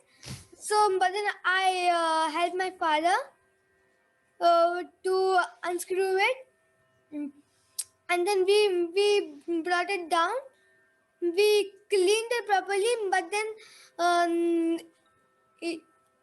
it was so much razzed out that we took a sandpaper, and then we just removed those which were there on a dish antenna.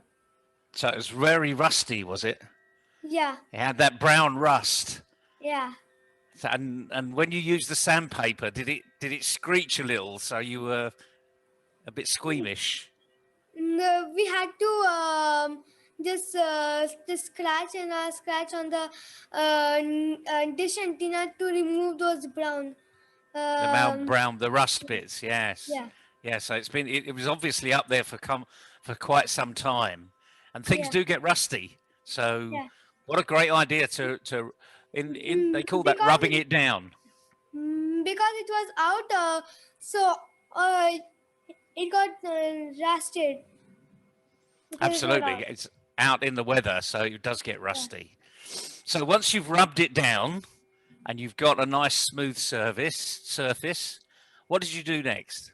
We took a glue, and then we applied it in the inner surface of the dish antenna.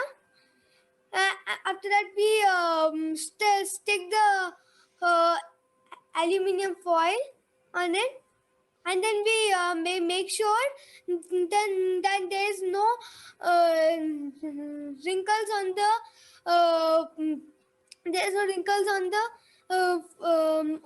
on the aluminium foil, and after that we took a normal LED bulb, and then we just fixed it into the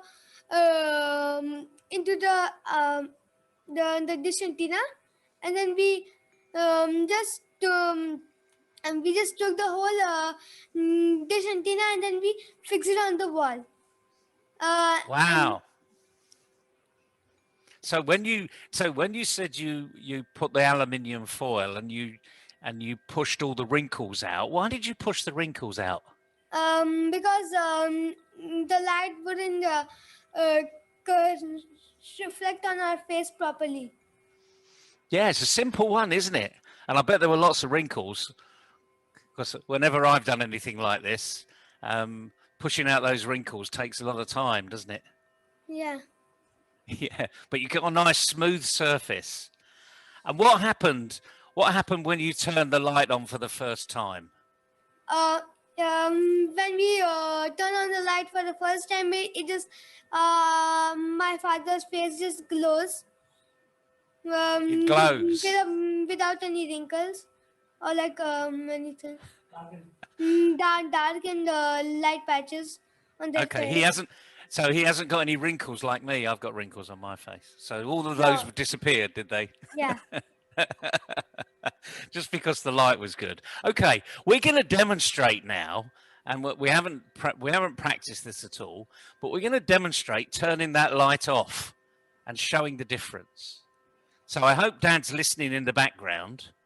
So when I say after 3, he turns the light off, just leaves it off for 2 seconds and turns the light back on again. Are you ready? Yeah. Okay.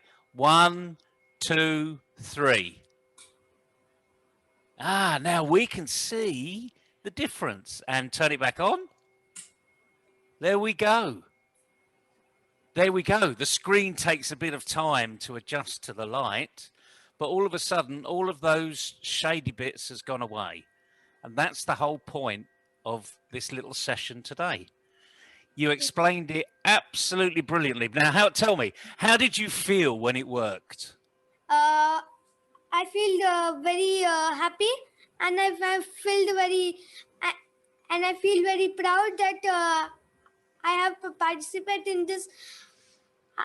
I have participated in this DIY project. That's brilliant because, DIY, for those that don't know, it's do it yourself. And there's lots of things we can get around the house and we can make and do it yourself. Madalika, it's been an absolute delight speaking with you today.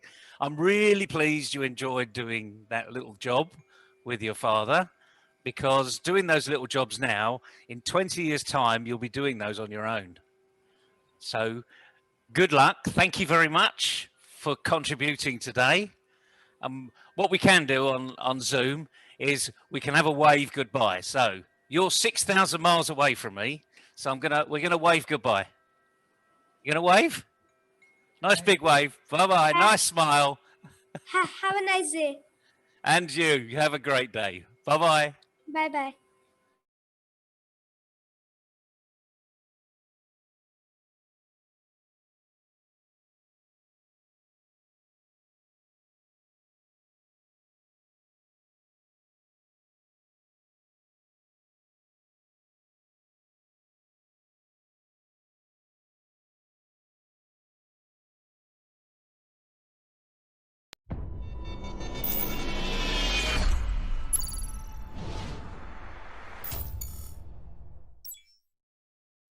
Hello friends, this is Akulmach Live and I am Chandrakant. India has created a buzz in the global pharmaceutical arena by announcing a free dose for every citizen. And when I say free dose, it's the vaccination for COVID-19. And this was announced by the central government of India, which is headed by Prime Minister Modi. And it's a very big deal. I think this requires a detailed discussion. We are actually going to discuss this very point today in our show, and we have a very special guest joining from UK. So friends, stick around to this show because there is a giveaway. We will tell you in the end how you can claim your free gift. Welcome back, friends. And recently the Indian government has announced that there'll be a huge plan for vaccination of its citizens, and we will discuss this particular point today. And to discuss this further, let me invite my friend from UK, Mr. Naval.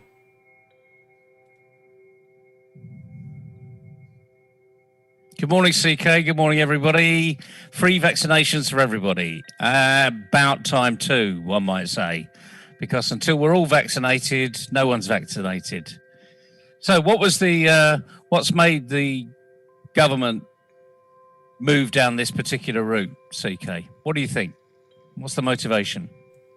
Well, Naval, I know for sure that you don't like politics, but I think the politics is behind it. And so let me briefly cover it. It's basically India as a country is divided between 28 states and about 8 to 9 union territories. Union territories are directly ruled by the central government. So central government do not interfere in day-to-day activities of the states, and the central government has portfolio like finance, foreign affairs, etc., which are for better governance.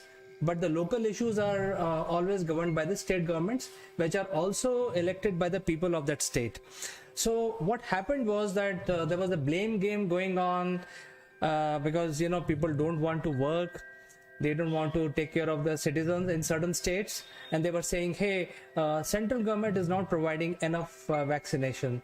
So I think this was going on for a couple of months, and there were Twitter and social media campaigns running and defaming India and Indian government, and more so Mr. Modi.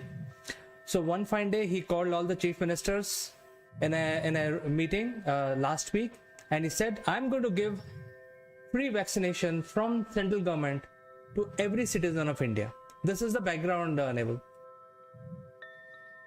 Well, I mean, like a lot of things these days, they are socially motivated, which means they're politically motivated.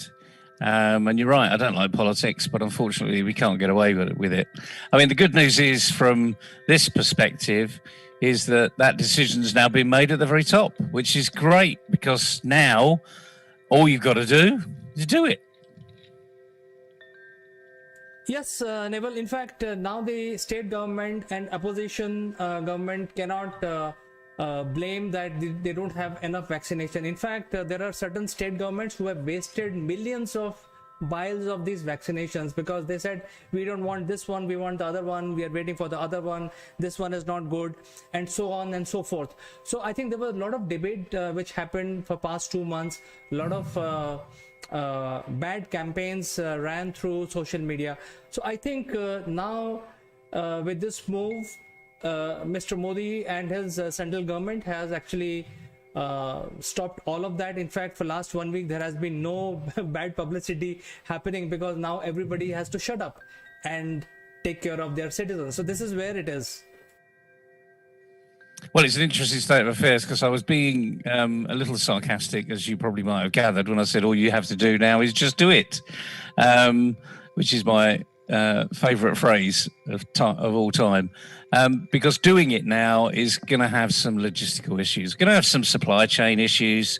We're going to have people that really don't want the vaccine. They're not convinced that they're probably anti-vaccine anyway, really. They probably never had a vaccine in their life.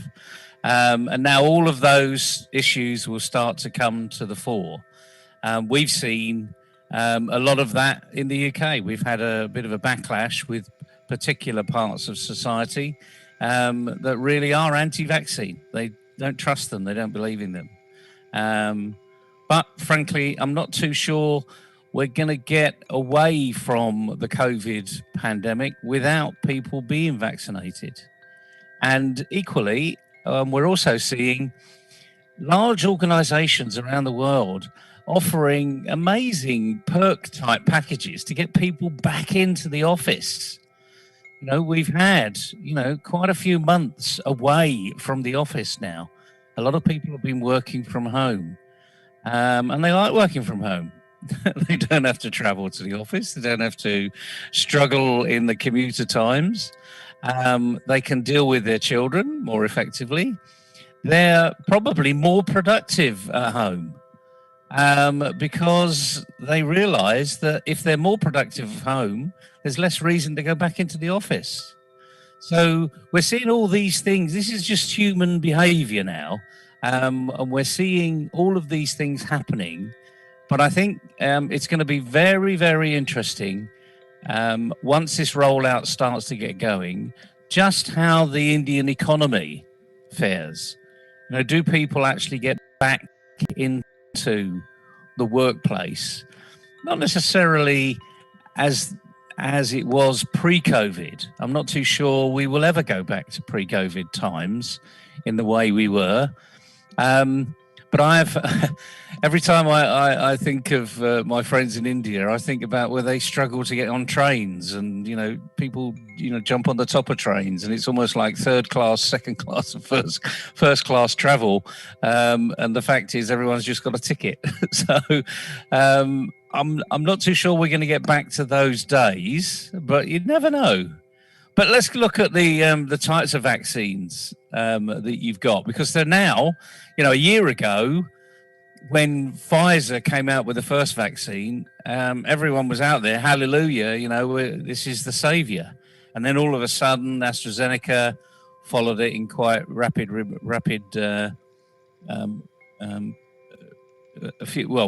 it was approved, of course, because it was already in the pipeline, but it's this approval process that's going through. But you've got a number of vaccines in India, some of which have got some interesting names, I think. So let's have a look at those vaccines that are available. Well, I think naval announcement is one thing, but execution of this whole project is another. And even if the entire world industry get together, it will be a Herculean task to vaccinate, 1 billion people. So I'll actually share some slides with you. So the highlight of this program is that the entire population of India needs to be vaccinated as quickly as possible. And while doing so, it has to be free for every citizen, so there'll be no charge, and government is going to pay the manufacturers everything from their own pocket, basically exchequer's money, but they don't have to pay anything for the vaccination. And in terms of the scale, if you can imagine, there are basically 3 primary groups of people. One group is 18 years to 45 years of age group. Other one is 46 plus age group, and there is a third group which is 18 and below. So the 18 and below age group is excluded at this point in time. So I'm just doing a little math here. If 18 and below population is about 300 million in India, that means the first 2 groups comprise of almost 1 billion people, with the plus minus variance of accuracy.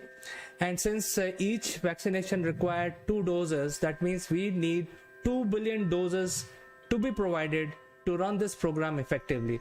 So it's huge. I don't think even if all the manufacturers across the world, excluding China, get together, they can produce this kind of medicines and also make it available because of supply chain. So let's look at the vaccines which are approved and available right now, and these are Covaxin, Covishield. These are the most popular ones. Covaxin is an Indian Bharat Serum Institute manufactured, completely Indian.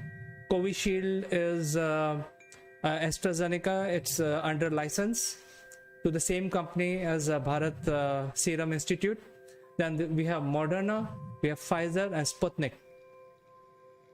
And what is coming up are additional new type of vaccinations which are being produced, and I think by June or end or July beginning, all these will be also available. So first one is BioE sub vaccine.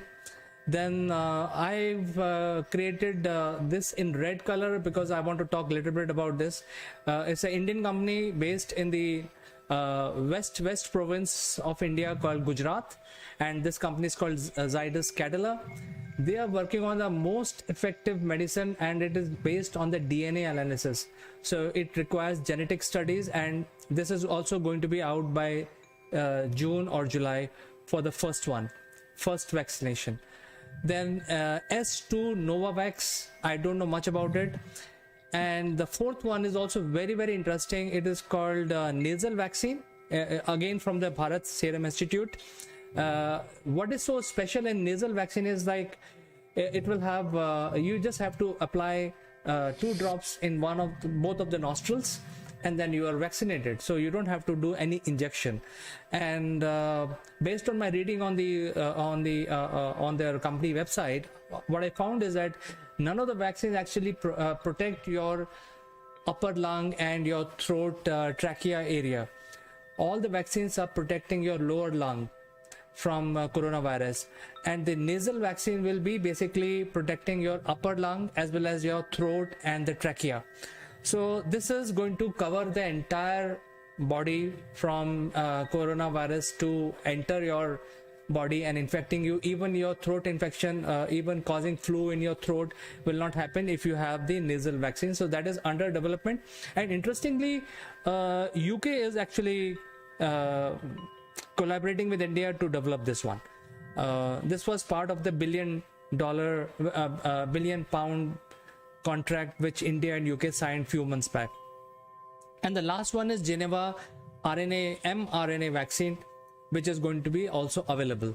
So I think there's huge work ahead of us, and all of this. What I heard yesterday, Neville, is that 30% of the upfront payment has been made already by Indian government. So the first tranche of the payment has been made already. Wow, that's it's amazing. And when we're talking about 2 billion doses, let's just go back to one of your first slides. 2 billion doses. We're not just talking about the cost of those doses. We're actually talking about the cost of implementing those doses. So it's the transportation costs, which is quite significant. It's the storage costs. Then it's utilizing healthcare so that they can actually people can be vaccinated. Equally, it's all of the syringes and the needles and the little plasters they put on the backside, on the side of your arm afterwards. So when you look at the whole thing in the scheme of things, you're probably looking at somewhere in the region of $15, maybe $20 per dose, I would think, or maybe that's the total cost. But even so, $20 for the total cost times 2 billion. You don't have to do the sums there. Just put a naught and double 2. You know, $40 billion. I mean, it doesn't bear thinking about, really. I mean, I come from the oil and gas industry, so 40 billion is just 40.0. As far as I'm concerned, because that's how we used to look at the numbers. But even for a huge government and a huge country like Pakistan, like India, beg your pardon, it's a massive investment, and that's where we need to be very, very recognize that this is not to be taken lightly. And I think it's everyone's, I mean, we're talking about people on the TV here saying it's everyone's duty to take the vaccine. Well, maybe it is, you know, unless you've got something that is really preventing you. I think people need to be really considering whether they should be taking this vaccine, if they're at all reticent to taking vaccines. Because the bottom line here is, until we're all vaccinated, no one's vaccinated. Nobody's safe. And we're already here in the UK, in particular, we're already talking about boosters. Just like every year I get the flu vaccine, this is now just going to be added to that booster type regime. We've got to remember as well that this is a particularly nasty virus. And as you said, CK, what our scientists are recognizing is that it affects parts of the body in a different way. And I'm really excited, actually, about the nasal vaccine. I don't know if you recall, but 7 or 8 months ago, we heard about some tests that were being done with just simple nasal sprays in Canada. And they were getting huge results just by regularly having just an off-the-counter nasal spray. So we need to be letting the science take its own journey, believing in our scientists. I mean, it's fantastic that India and the UK are going down this nasal route, because I don't think anyone else is looking at the upper arena. And of course, there's nothing worse than a cough that turns into a headache. And typically, when people were originally getting coughs, they weren't sure whether it was COVID or not. So if we can take that problem away, you know, the purpose of science is to take away problems, not to find more. And if we can take that problem away, it's just going to make life that much easier for people. You know, we need to be making life easy for people to do, having clean air, not worrying about all of these biocides that are out there, all of this plastic pollution that we're generating, et cetera, et cetera. So we just need to be making things easier for people where we can. And I have to applaud the Indian government for effectively being the first in the world to do this at this scale, you know. And as you probably know, there are trials being undertaken for the 12 to 18-year-olds because they're super carriers. It's not surprising, really, because, they don't socially distance at that age. They play lots of team sports. They're in the same dressing rooms. Can you remember the days where, as a child, everyone caught a verruca? Do you remember those days? When you went to a swimming pool and you came back and you had a verruca because someone had a verruca and it was passed on very quickly. Well, to be very frank with you, if if I remember my swimming days, which was as back as 12 months back, when I started swimming in the pool, when you go to swim in the ocean and the river, there is no issue. But if you go to a pool, then you will always come back with a flu. And even though the general directive was to get the hepatitis because that is the fastest spreading disease if you're going to a pool. So I think, but then one of the doctor actually told me that you don't stop going to the pool, and that is how your immunity will develop. So I continued even after getting the flu. I was down for 3 days, and I used to pick my body up and go to the pool again. And after a couple of months, I got resistant to all these different flu public viruses which were coming through the pool. So I think the public pool makes you very strong. I think that's my opinion. Yeah, you could well be right. But I remember as a child, bazooka the verruca, we used to call it. And there was even a medicine called bazooka. And and equally, chickenpox. When one child got chickenpox, all the children got chickenpox. My parents would go out their way and make me play with kids that got chickenpox. And I think this is just part of society that perhaps we've been missing for many years because we've been a bit too insular. So the last 18 months, people have been now thinking about, why are they here? What are they doing? What's their purpose in life, etc., etc. So I'm hoping that this move by India is a very positive move. It's going to actually happen without other politicians getting in the way by saying we want this vaccine rather than that vaccine. Let's just get it all done and move into the new regime, whatever that new regime is, because it's not just the economy that needs to recover. People need to recover. People need to feel more safe, I think, is the way. Even if we do have to wear masks in public places or inside restaurants and what have you, to me, that's fine. That's just a recognition that this thing is nasty and it's still a killer, and we need to do our utmost to keep it away. This is like an alien virus, Doesn't matter whether it was actually physically created or in a animal form or whatever it is on the earth. It's an alien virus. We don't like it, and our system will buck the trend and go against it. So let's let science take its course, support all the healthcare arena, and do our duty. I mean, that's really fundamentally what I think the message needs to be today. There's nothing stopping us.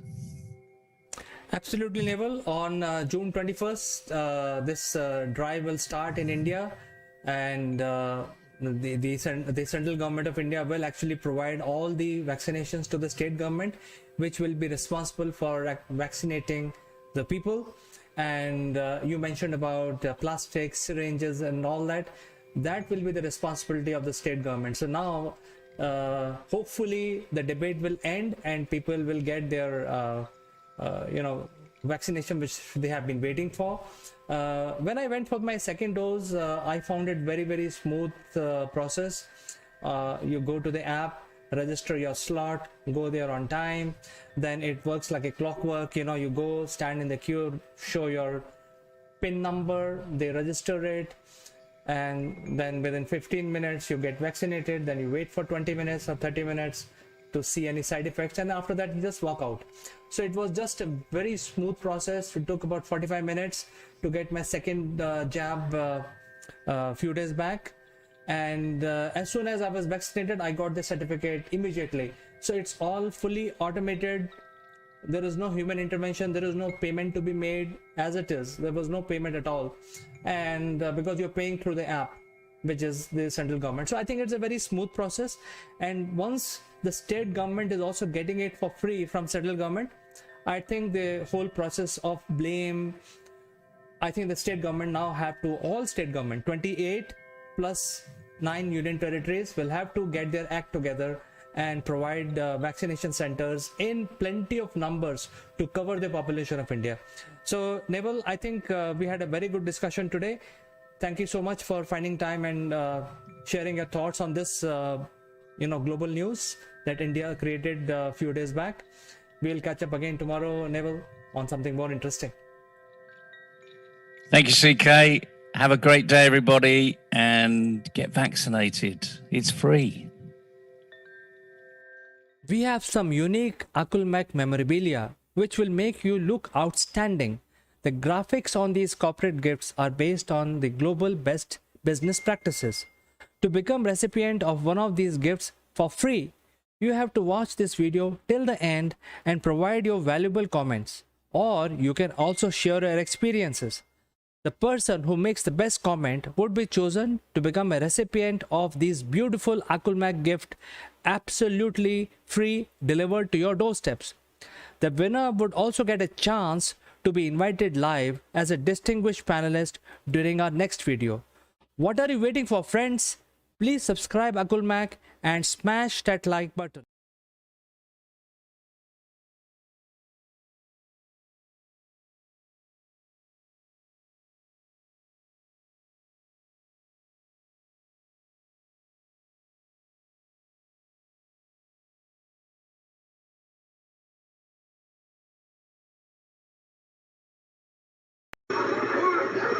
Who let the dogs out? Who let the dogs out? Who let the dogs out? Good morning, Naval. Good morning, CK. Very cold day in London today. It's calm in India as well. We have today's 23rd day of the lockdown. We have some more days to go. But more important thing is today is alphabet Q that we want to discuss. So what do you think Q stands for? Well, you've just said it. What do you mean? You just said it again. Come on, Neville. Don't play with me. Okay, I'm not going to play with you anymore. Q is for asking a question. Okay. It's as simple as that. And it's a question that comes up all the time. Business owners really should ask questions. And why is that? Well, we learn through asking questions. And we learn through asking the question after the question after the question. So let's explore why this happens. So you've got young children, haven't you? Oh yes, we have two. There you go. So that was a very closed question. You've got young children, haven't you? And you came back with, yes, I have two. So you gave me a bit more information there. And during the day, now your children are under lockdown, you see them all the day now. You can't avoid, despite being locked away in your study. One of the features of children is they ask lots of questions. So on an average day, what percentage of their day when you see them are they asking questions?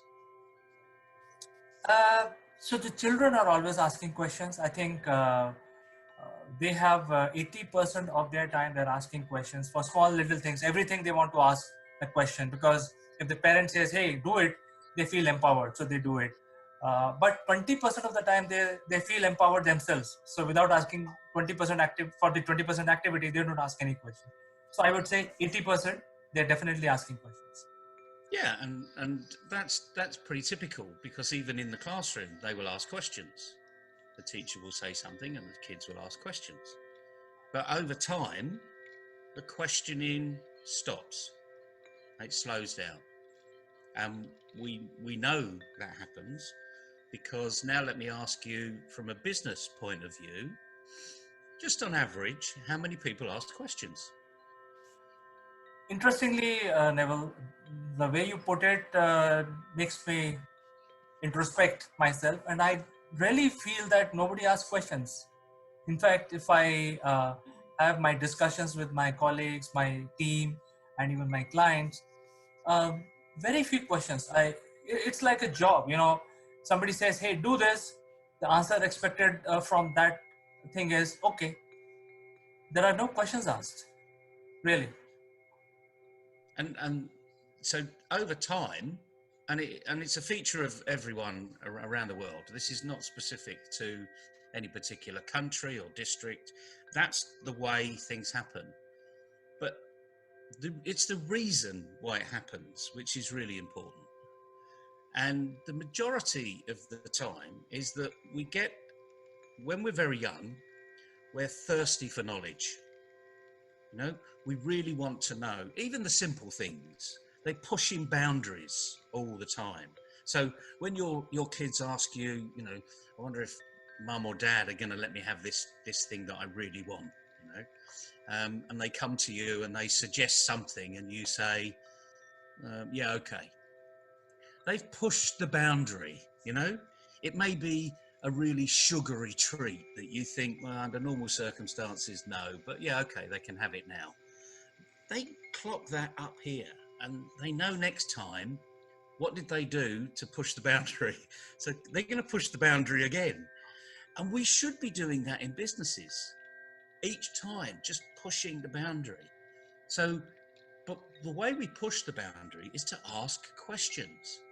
And it doesn't matter how simple the question is or how difficult the question is, we need to ask it. Now, this requires a lot of openness, not being judgmental, because that's really easy.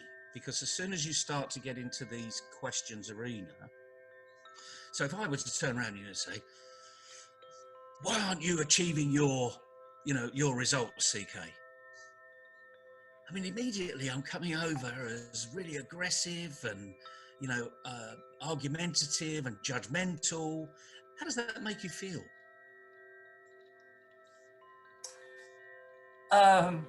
You know, I think a person like me would have handled these questions so many times in our own professional careers, and even at home. You know, I think in a family also such questions arise.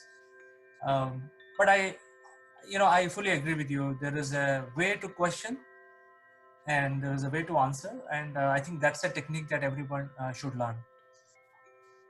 And you're absolutely right. So you take the aggression out, take the finger pointing out, take the blame culture out, and ask very what I call third party questions. So this is, some people will say, work on the business. So imagine this isn't your business. So if you were to look at acquiring another business, you would have no judgment in your mind at all. You'd be saying, what are they doing here? How's that working? Is that a good fit? Immediately, you're asking questions. But as soon as you start to ask questions about your own business, oh, we screwed that up. Oh, we didn't do very well there. And the body language changes. So this is about what happened, not what did you do? You know, why did that fail? Those are real judgmental questions. So it really is an issue of forming the right question, having the can-do attitude to be objective. So when you've done a project, have a review. What went really well? What could we have improved? That's not being very personally critical or saying to anyone in the team, that was your fault. Even if it's good news, you know.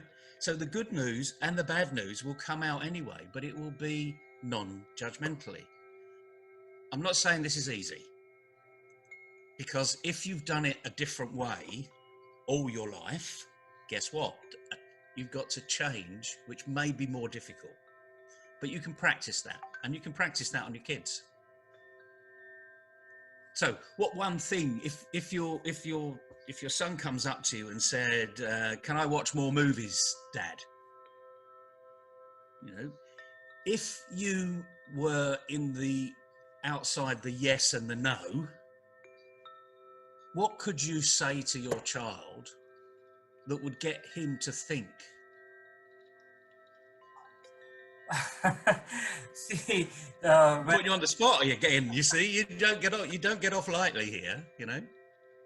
so like the kids are doing negotiations, I think we are also doing negotiations. We'll say, okay, only one movie, not more. So it's like we are saying, yes, go ahead and watch your movie, but restrict to only one. So we are setting the conditions. Okay. What about letting your son set the conditions? Oh, they do all the time. They are the ones. Of course they do. But what about when you say he says, "Dad, can I watch another movie?" And you say, "Well, why do you want to watch another movie?" Immediately puts him on the back foot. You know, he's a young child. You know, but the point is, each time he's asking questions, he's always got a yes and no answer. Most kids do. Parents are like that all the time. It's yes and no, because we want to get rid of it. These aren't really important issues that we're dealing with all the time. If it's important, you might think about it a bit more. And parents will either say, well, maybe. What's maybe? Maybe's not an answer at all, actually. In fact, my children would turn around and say, well, that means no then. Because you haven't made a decision. So if you were to ask, and let's take it away from the children, let's take it into the business now. Someone comes up with, an employee comes up with, here's the answer. You know, you could actually turn around and say, well, what does it mean then? Really simple. You know, now you've done the project, what does it mean? And by that way, you're getting them to think and getting them to grow. So we can do an awful lot internally asking questions so that the next time they come with a prepared thought process. Because if you're going to consistently say, so what does that mean? You know, if you were to do that again, how would you do it better? Immediately, you know, they're getting to think. More importantly, you're getting them engaged. And the more engaged your employees get, the more productive they become. They actually feel as though they're not just salaried and they're not just taking their wage every month, they're actually contributing to the organisation. So asking questions internally and be very open with the arena, you know, not argumentative, you know, not poking the finger, not being dictatorial. Asking, so what's happening? Why is this happening? What could we do better? Where did we go wrong? How can I help you improve next time? These are not, you know, not difficult questions to think of. And if you struggle with them, then go and write a few down and say, is that argumentative? You know, am I pointing a finger with that question? And practice it a bit, you know, and the more you practice, actually the easier it will be. So we're back to that little P again from yesterday, you know, practice, practice, practice. And it's the right practice that makes perfect. So practice these questions. Does this make sense? I mean, is it rocket science? Do you think it's hard to do? It's not at all hard to do. In fact, it's very logical what you're saying. But interestingly, we are, at least, you know, what I've seen in my own circle, we are more diplomatic with our kids than our own employees. So we try to balance it out when we talk to kids. Hey, let's have a, you know, leading conversation. But with the employees, I think, or it's both ways. Even employees are, you know, don't talk to the boss in that same manner. So diplomacy is slightly less. It's more of a confinement. Yeah, I understand that. And but like anything else, if we're going to be collaborative moving forward, and and attract the right customer, the right client that's going to be a really good relationship, then again, you need to adopt the same approach. Ask questions. What's your problem? How have you solved it in the past? Did it make a long-term impact? Are you open to other considerations? Question, question, question. You know, when we're 3 years old, the only thing we've got in our mind is, I'm either happy with what I'm doing, or I'm going to ask a question because I want something else. So when we used to go on holiday, you know, all the kids would pile in the back of the car, and by the end of the street, one of us would say, "Are we nearly there yet? Have we got any sandwiches? Can I have a drink? We've just left the house." No? So within 100 yards, we're bored. You know, and then, you know, my parents, like every other parent, would say, "Well, let's play a game, I Spy." Well, that works for about half an hour. And then there's only so many lampposts that you can go past. You know, I Spy reminded like something with L. Lamppost. Oh, yes, Neville's turn. You know? So, but we constantly ask questions. Now's the opportunity to ask questions in the business. But again, it's a question of the focus of the question. Make it inanimate. And if you haven't done this in the past, because many people don't do this, write it down. Write down the question and say, is that judgmental? Is that argumentative? And if you think yes, then cross it out. Don't ask the question. And you'll come to a list of 5 or 6 that you can consistently ask. And when you're consistent with that questioning, your employees, your customers actually will think about a few of the answers before they come back to you. And then you can go back actually with the more detailed question, which is really going to get to the problem. Again, this is not rocket science. We don't have 14 years worth of questioning in school, but we do, because every child asks the teacher a question. We do 14 years of maths. In the maths lessons, there's questions, questions, questions, questions. That's how we learn. It's not difficult to understand this. It's what you might call common sense, but make it your common practice. And the solution is simple. You know, you can go today, and everyone can go today and just write down some questions and see, I ask that question regularly. Is that argumentative? Is that pointing out a problem and blaming people? Am I the one to blame? You know, so cross the question out. Put another question. And this can be done really quickly. You've just got to take a little bit of time out, a bit of introspection, and think. And then you can go to your team and say, every time we do a project, why don't we answer these questions? You know, did we enjoy what we did? Did we get the result we wanted? Notice the language. Did we, us. Hardly ever me and you. Does that make sense? In fact, Neville, thank you for clearing my mind today.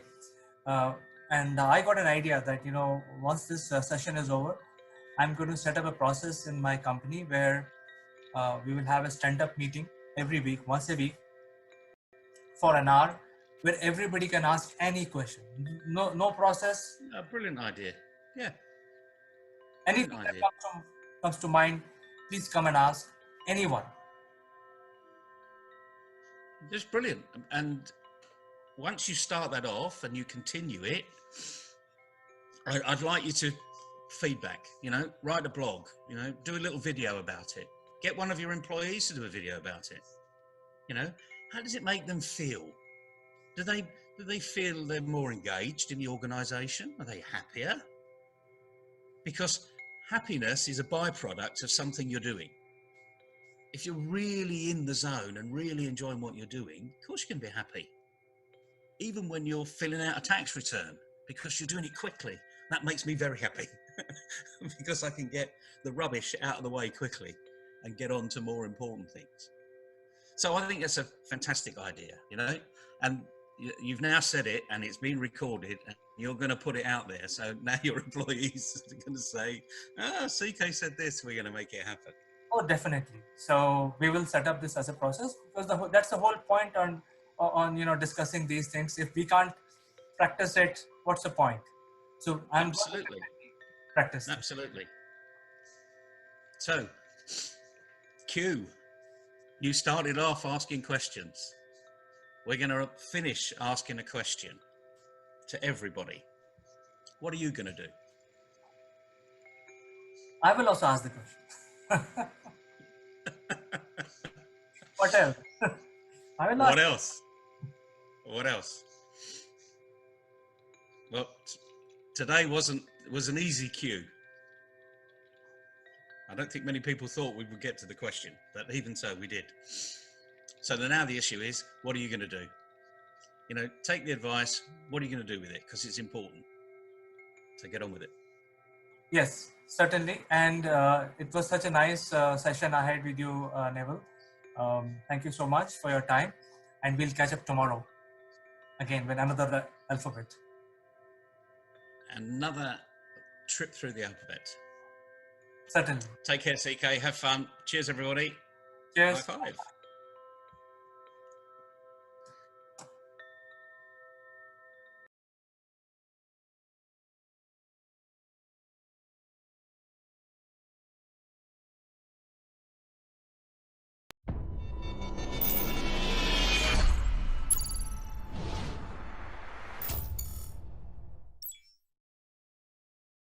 Hello friends, welcome to Akulmach Live. My name is Chandrakant. We are now experiencing the second wave of COVID, and a lot of people have got infected, and a lot of people got cured. The medical establishment facilities are running at full capacity at the moment, and because of this, doctors and the medical staff do not have time on their hand. At the same time, there are scarcity of supplies of vaccination, oxygen, and so on. So there are a whole lot of issues which are happening because of the number of patients reaching hospital. And in such a situation, what is the effect of the mental well-being of everyone, doctors as well as patient? This is something that we will discuss today in our show. But before that, a word on our giveaway. We have some unique Akulmach memorabilia which will make you look outstanding. The graphics on these corporate gifts are based on the global best business practices. To become recipient of one of these gifts for free, you have to watch this video till the end and provide your valuable comments. Or you can also share your experiences. The person who makes the best comment would be chosen to become a recipient of these beautiful Akulmach gift, absolutely free, delivered to your doorsteps. The winner would also get a chance to be invited live as a distinguished panelist during our next video. What are you waiting for, friends? Please subscribe Akulmach and smash that like button. Now let's get back to our discussion.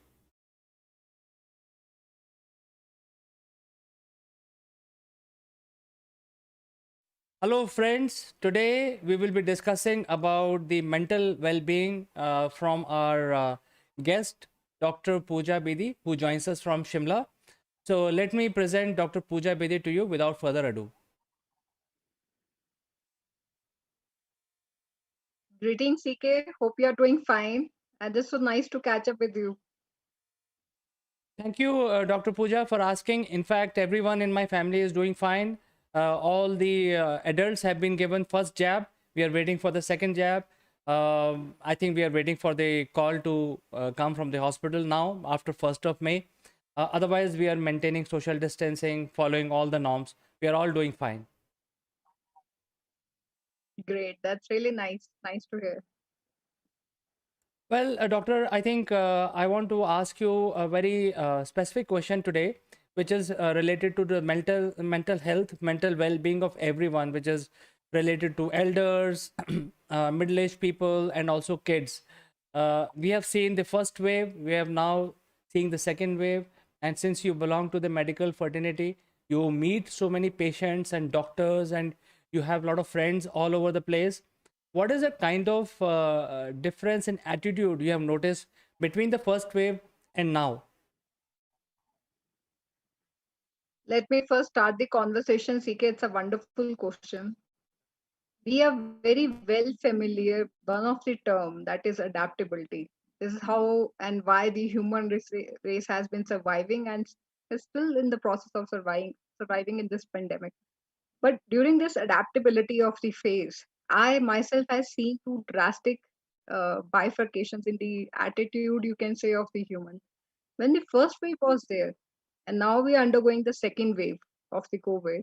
In the first wave, we were more scared, we were more disciplined, we were more, taking precautions, we were getting ourselves more aware, we were more adaptable to many of the norms that were set by the government and many other factors. But when we are going through the second phase of the pandemic, there's a total reversal of all these things that have happened. You will see people have become less scared. That is fine if they are aware and they are following all the protocols. It is very good to stay aware. We have become less disciplined when it comes to wear the mask in the proper manner, to follow the social protocols, to follow a diet, a regime that we were following in the first wave. Somehow you can see the dip has been there in the second wave as far as the attitude of the individual or the concerned population is in question. But the only thing, CK, that has not changed, in fact, we are just seeing a soaring in this, is the mental health issues. In the first wave also, we have seen number of cases of mental health issues. In fact, I would like to do a study sooner or later in which I really want to calculate the number of mental health issues as compared to the COVID, because people who were having COVID were having mental health issues. People who were not having COVID were also having mental health issues. They were scared, anxiety, irritability, and many other this peripheral kind of mental health issues were popping up. So the number of mental health issues have not changed. It's the same in the first and the second wave. But yes, correctly mentioned, attitude of the individual, or you can say the population, has changed drastically. So my humble request is there to follow a prescribed protocol, prescribed diet, a regime is very, very important to if we really want to combat this particular situation. Well, doctor, usually when we go to hospital and we consult our doctors, they are very, very humble and very polite. They are usually listen to your problems very calmly. Even sometimes, patient vent out their anguish. They feel that, hey, you're not giving me right medication, or I'm not getting cured, or whatever you gave me has not worked. But I have never seen in my so many years of 20 years of going and meeting the doctors, I've never seen any doctor losing cool. I think they have been trained to do that. But something has happened in the last 15 days. There is so much of pressure that every doctor is in so much stress, and they themselves are losing cool. So I think the both parties, which is doctors and patient, are losing cool on each other, which is very, very different, which we don't see usually. What is your opinion on this observation of mine? Yes, CK, it happens if you overuse a generator till the time it is giving you a cooling by different electrical appliances, it is absolutely fine. But if you are going to overheat it, it's definitely going to have some kind of repercussions. So the same thing is happening. It's not that it is coming from the patient side. What I feel like, it is not that we are not used to the rush of the patients in the IPDs, OPDs. They're pretty used to that. So this is not a big question. But the question is, when you don't have the resources, so if you don't have the resources, how are you going to cater for the people who are actually looking at you for a need? And if you are not able to fulfill that, it somehow definitely will generate some kind of anguish.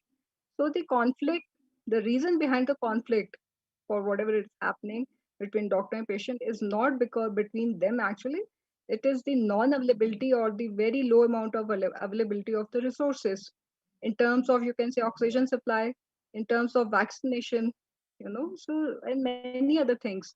PPE kits for them, the kind of hygiene facilities they require at their front, those are lacking. So all these factors which are contributing is actually leading to this kind of conflict. But there has, I don't think there has been a direct conflict during this pandemic between the doctor, physicians, with their patients.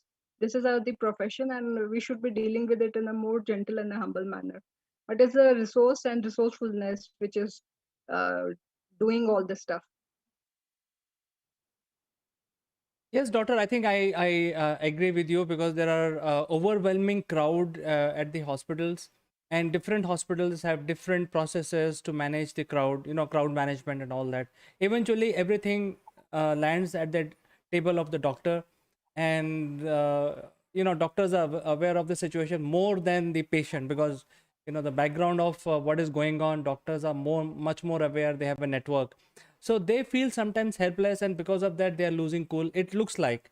But patient must also keep calm because this is a pandemic that we are dealing with, and it's an act of god. It is something that nobody has control. End of the day, even doctor has come from us only. We are all human beings. So if I'm a patient, doctor is also a human being. So we have to treat the doctor also like a human. Considering all these things, what is your two letter mantra for patient as well as doctor to maintain their mental peace? CCK, first, for doctors, though, it's very difficult for me to recommend anything, but only to have patience.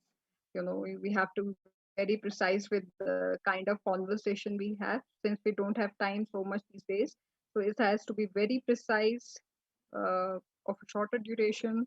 And yes, some kind of resources are to be made available by the government and at the end of the hospital itself and the pharmaceutical companies. For doctors to maintain peace, they don't have time for that, CK. At least till the time we don't see the peak of the second wave, which is expected to come in next couple of weeks. So somehow we have to be on our toes, and which is pretty fine. This is what the soldiers have been doing it since so many years, for our country. So we can be on our toes as well. So it's not a big deal. But coming down to patients specifically, see, first, CK, the factor is the knowledge, the kind of knowledge and the kind of correct facts are there in it. Till the time the correct facts and the logical facts are there, it is fine. But when they are mixed with the unlogical and the things which are more mythical in nature, they tend to somehow generate some kind of irritability and anxiety in the patients. So my request to all the people, first, is to please be nicely aware of what exactly is happening. Be prepared for the unpredictability that is happening. The only thing we can predict these days and for next couple of months is the unpredictability of the pandemic, how it is going to go into what way it is going to turn out to. So be aware, please be very well prepared for the kind of unpredictable predictable situations that are going to come. How we can handle is a thing. Now, CK, when the first wave was there, we were adapting in nature.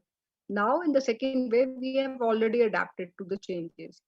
My own parents and in-laws were not very apt with the virtual media usability, but now they both are actually, at both the ends they are very apt calling on WhatsApp or Zoom calls or any virtual media calls.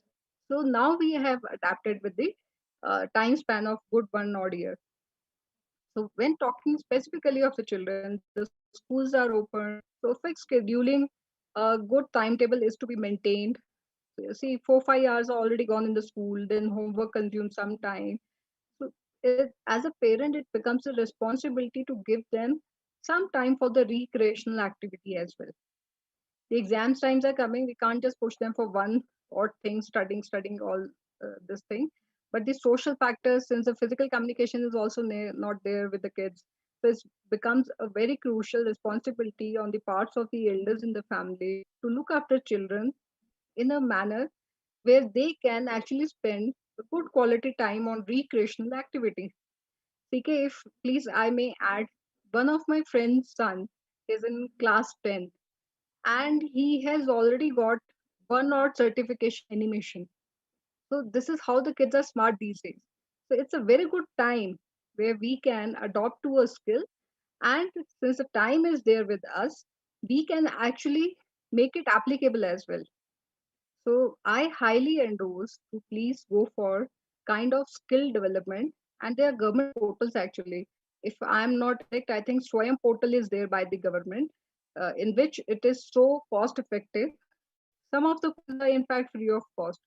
So and many more sites are there from where they can do the skill development probably after seventh or sixth class onward. So this is how they can actually engage themselves mentally, physically as well. But on the physical aspect, it's very crucial to make them do some kind of exercise and meditation. Very, very important to generate the patience that they require. You know, talk to them. Let the communication be there. Don't block the communication. Even if we are working there, we were working prior to this pandemic as well. So the same scenario is there now. We have to uh, spend the same time with the kids and elders in the family in order to bring the mental peace in them. And trust me, when you're doing good as a parent, if you're putting ticks on all the responsibilities that you are doing, it somehow brings the kind of satisfaction and mental peace for the parents or the elders in the family as well. So it's become very crucial how to handle the kids, but it has become also a boon. It's been a year. They are more used to virtual media. They are more active on it. They know better things than us. They are, making apps and they are doing so many things. But the main pressure, I think, basically is on the parents. Elders in the family, they are also happy, enjoying learning the new skills or new apps or some new tech features. But when it comes to parents, especially working parents, I'm talking about, it has become a very monotonous kind of lifestyle for them. So my recommendation for them is to please don't cut off your diet. When you have a very fulfilling, nice, rich diet, we tend to feel very happy. So have a relaxed meal at least twice a day. One can be a little hodgepodge, but the couple of meals are to be a very good relaxed meal, especially for mothers. And take bath every day. It soothes the body if possible, considering the conditions. Please take it couple of times. It relaxes the mind and the body. Maintain the hygiene. It's very important to maintain the hygiene because of the pandemic and for the other factors as well. By the hygiene, I'm not just concentrating on one factor, taking bath, but how we cook food, how we prepare meal, and how we serve it.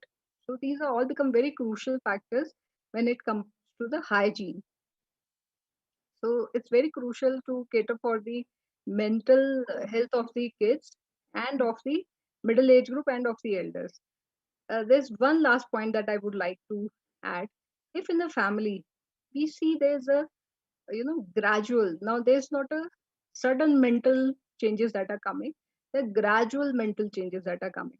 So if you are witnessing in your family somebody is talking less, somebody is not having meals properly, somebody is not taking bath, has become suddenly or gradually lethargic, not wanting to dress themselves, and the usual thing they were doing and now they are not doing, it's an indicator that needs to be catered for on priority.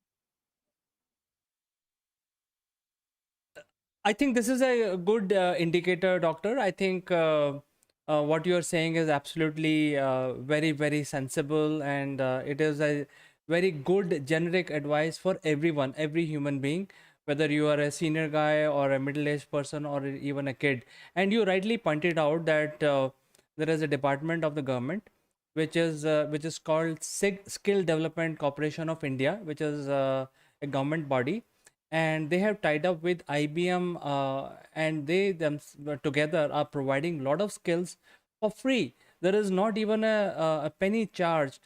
So people, especially kids who are below 21, they can actually go and register for various skills available from Skill Development Corporation of India. Absolutely free. And I think one of the skill is a digital skill. which even the elders can join the program and acquire. So I think the only thing that I get from this conversation is to maintain mentally fit, you have to engage your mind in something new. You have to learn something new, which you have not done. Maybe you want to do carpentry. People like us can get into creating some furnitures and those kind of skills. What do you have to say about that? Yes, CK, you just telepathically something just went into your mind, which was going in my mind. I always wanted to learn the skills of a barber. I really enjoy cutting hair, but because of some reason, everybody in the family was scared getting a haircut from me. You know, so but now it's been a year, and I am giving haircut to everyone in the family. So yes, there are so many things that we wanted to learn from our own, and this is one of the skill that I've developed recently. It's been a year now, and I really love to do it, and it's totally free of cost how I have learned it. It's just the YouTube videos that were available, so I just watched couple of them and then just tried and tested kind of thing happened. And this is how we can actually utilize some different tech channels and also channelize our energy which is just lying like this, or the procrastination. It can be channelized into such a wonderful skill that we can develop. Let it be anything, let it be singing, let it be writing kavitaएं, poems, so many things we can do. They don't involve any cost, and in fact they actually involve the participation of the family member, which is so great. So maybe simple painting, something, some of these kind of gestures, they make you mentally engaged, physically engaged, and when they get socially appreciated, or even if the family people are appreciating it, you get socially engaged also. So all kind of mental health needs are being catered. Just getting yourself mentally occupied by learning a skill that you really wanted to learn, or if the time is demanding, or your situation is such that the kids are wanting you to learn it, it's very apt. Learning anytime make you mentally active. Doctor, I think I would like to share one of my personal experience with you. This is like last month or maybe 40 days back. One of the light in the studio from where I'm actually speaking with you got, it basically there was no way to repair it. It actually got spoiled.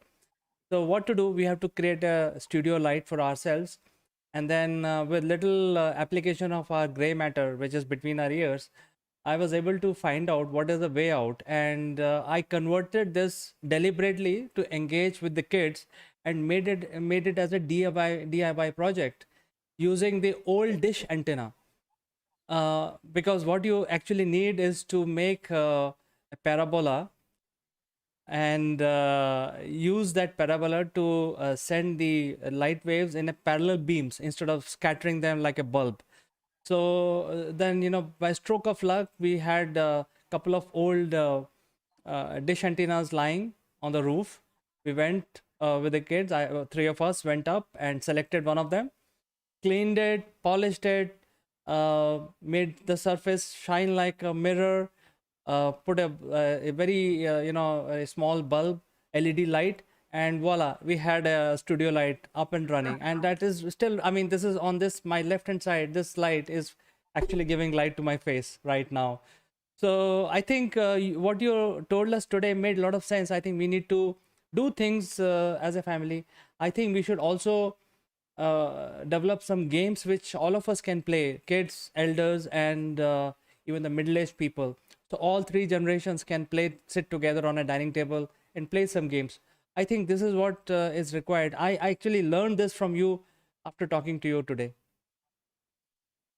I really appreciate. There's so many things I keep on learning from you, CK, and many other friends of mine, and people who are stranger to us on media, virtual media. It's so grateful. We should be grateful to God.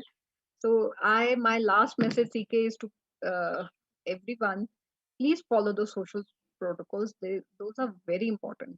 Even in spite of you getting infected once in the first wave or in the second wave, please be responsible for the people who are around you. Second, please follow a very good diet. Don't do dieting. and don't be so much worried about getting couple of kgs in next 2-3 months. You will have enough of the time to lose it on. Please, but consider the comorbidity factors in this case.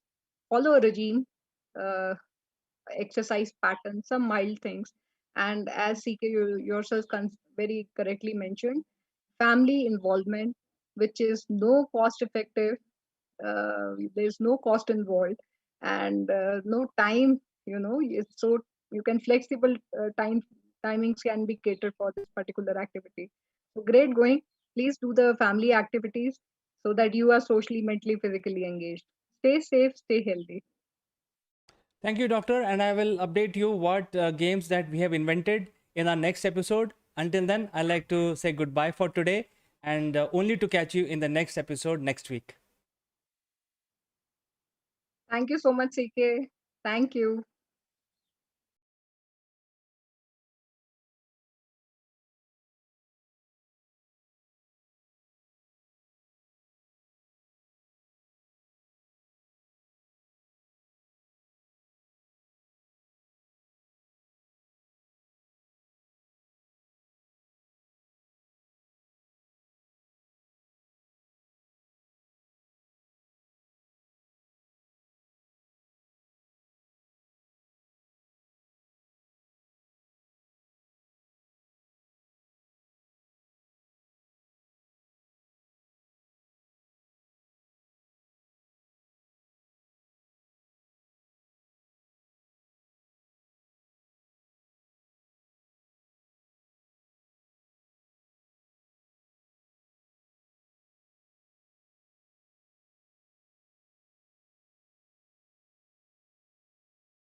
Hello friends, I am Kanchan from Akulmach Technologies and you are welcome to our series Great Kings of India. Today we have a very prominent historian, Mrs. Binda Paranjpe, who is professor at Banaras Hindu University. So today we'll be discussing about another great king, Pulkeshin II. So before we start, I would like to welcome Bindaji. Bindaji, welcome to our show. How are you today? Feeling great talking to you once again. Yeah, happy Republic Day, ma'am. Happy Republic Day to you and all our viewers. Yes, so we are discussing about Pulkeshin II, who was one of the famous ruler of Chalukya dynasty of Vatapi. And during his time, Chalukya kingdom expanded to cover most of the Deccan region of peninsula of India. So I would like to listen more about this great king today. Right. To begin with, let me say a few words about this very dynasty. After the disintegration of the Satavahanas, that was one of the mighty kingdoms of Deccan. And by Deccan, what we mean is that present day parts of Maharashtra, or rather you can say entire Maharashtra, parts of Karnataka, parts of Telangana. So this entire region was under the Satavahanas. And when the Satavahanas became weak, many of the smaller regions, they declared their independence, and gradually the kingdom of the Chalukyas of Vatapi. Vatapi is present Badami, that is near Bijapur in Karnataka. That emerged as one of the powerful kingdoms of this region. So now the seat of power that was there in the Godavari region, Nasik and Pratishthan, that is Paitan, that shifted towards Karnataka. The Chalukyas, they claim their origin from the sage who from his chulluka, means the joint palms. And when he was offering water by joining the palms, he got a child in it. And because this origin is from the chulluka, that is the palms, that family got the name Chalukyas. Now, this is something which is very interesting to know. That means that probably the origin of this dynasty was not very respectful. That's why the real progenitors of this family are shrouded in mystery and a myth that emerged. And in this family, one of the mightiest rulers was Pulakeshin II, because one earlier ruler was also there with the same name, Pulakeshin. And this Pulakeshin II was actually, he had to fight a civil war. In a sense, when his father died, he was the eldest son and he should have got the throne by the rule of ancient polity. But his uncle was taking care of the kingdom since this Pulakeshin II was very young. And then when he came to an age when he could have taken the responsibility of the kingdom, the uncle thought of continuing with his power and then hand it over to his son. And that Pulakeshin II had to fight, and he fought for his legitimate claim on the throne, and that's how he became the ruler of the Chalukyas. So at this point, I would like to know what exactly you would like to know more about this Yeah, king. actually, I've also read somewhere that his major victory was with the powerful northern empire Harshvardhan. And when we were discussing about Harshvardhan, he himself was very, very powerful. So I want to know what are those military skill which Pulkeshin II acquired to really defeat a great king Harshvardhan? Right. Now, this is a very interesting question, and that certainly highlights the skill of Pulakeshin II as a king, not only as the effective commander of his army, not only a skillful warrior, but he was also a good negotiator. So, and strategic planning was his, I think, forte, something very special about him. What did he do before he confronted Harshavardhan? On the western side of India, that is present regions of Gujarat and northern parts of coastal Maharashtra, he brought those areas under his control so that Harsha from that side will not get any direct help. And then there was the confrontation with Harshavardhan. So this is something very interesting. And I think this shows that his strategic planning, in addition to his military skill, must have been really fruitful on his side. His army also was coupled with navy.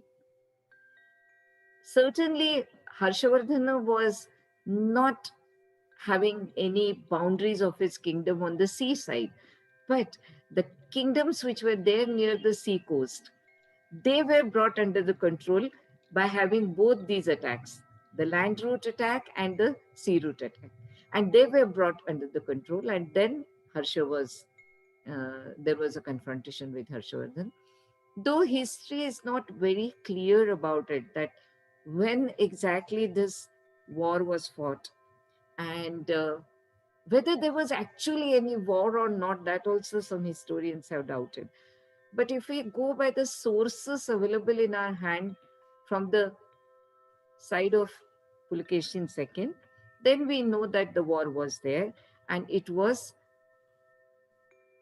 on the side of Pulakeshin. The victory was on the side of Pulakeshin II. Very interesting line that we get in one of the inscriptions. This inscription is at Aihore, one of the very important places in the kingdom of Pulakeshin II.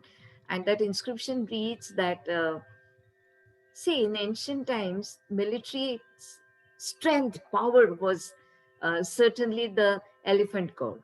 The elephants were very important in the actual combat in the war. And Harsha's elephants were a large number of them were wounded and killed by the army of Pulakeshin II. And then the line in the inscription says that the Harsha of Harshavardhana was taken away because of the pitiable sight of the fallen elephants on the war scene. Now, this is it gives us a little clue about it, that how elephants must have been very important for this war. Yeah, so Bhinaji, once I happened to visit Ajanta Caves, and in Ajanta Caves number 1, there is a fresco which depicts Pulkeshin receiving some gift from Persian envoy, I mean, some minister from Persia. So I'm sure the trade ties with other countries must be very prominent and must have been developed by Pulkeshin II. So I would like to know what type of this relationship was there with other countries at the time of Pulkeshin II. Right, right. See, as I was telling you that the western coast was under the rule of the Chalukyas.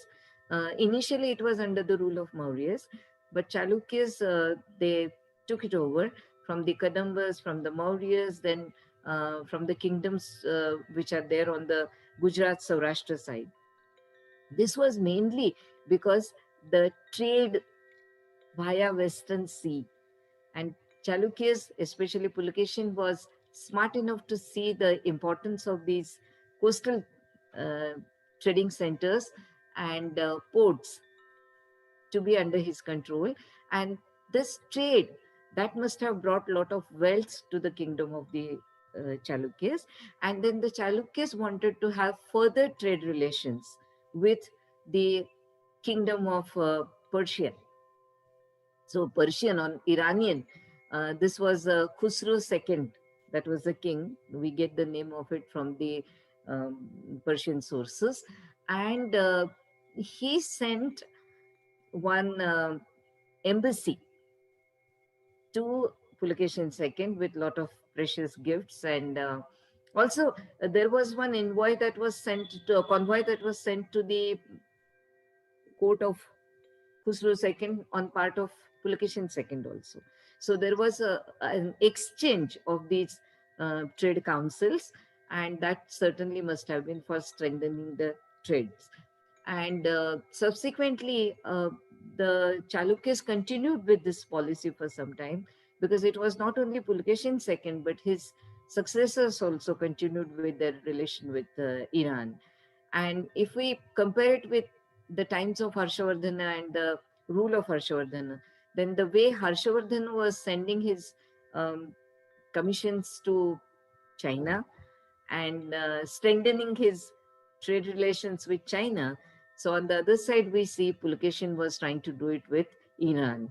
And that's how India becoming a very important trading center on both the sides of the globe. Like on the eastern side, it was with China, and on the west. And it is not just Persia then, because through Persia and through the trade routes, it was with Europe also. And all that trade was mainly under the Arabs. But Indian rulers, they had good relations with these Arab traders also, and they got the benefit of that trade. Yeah, Very it seems, important economic activity. yes.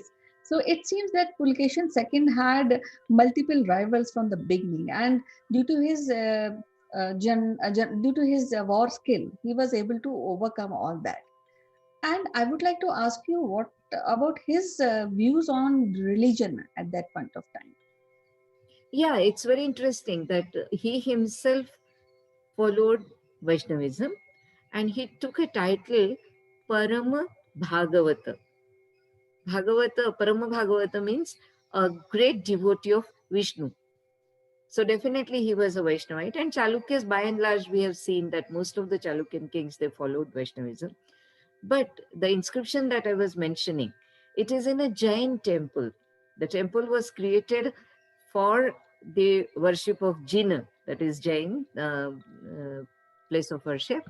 And the person who has composed the eulogy of the king mainly mentions the creation of that Jain temple. And he gives the credit of it to his overlord, that is Pulkesin II.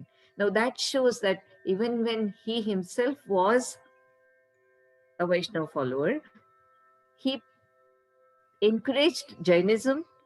He encouraged a scholar who was Jain by his religious tradition and accepted the other faiths. Like we see in case of Ashoka, in his inscriptions, he says that all the different religious followings are welcomed by Ashoka. Now that similar kind of policy you can see here. I will add to it that this was the time when the great Chinese pilgrim Yuan Song, who was traveling in India, he also had visited the kingdom of Pulkesin II because he was the contemporary of Harshavardhana. And as he describes Harshavardhana's lot of characters and shows that how his kingdom was prosperous, he also is generous in his descriptions about Pulkesin II's capital city and many provisions that state does for the welfare of the people. He also has described a lot of Buddhist monasteries in this region flourishing. Now, if this kind of approach to religion and accepting different religious followings as the choice of the people, probably this would not have been possible. So we can say that Pulkesin II definitely shows a great cultural value of accepting diversity, religious diversity, and has promoted it also. Because this inscription, it is composed by Ravi Kirti, and this Ravi Kirti very proudly mentions that he is a Jain follower, and he is in the court of Pulkesin II.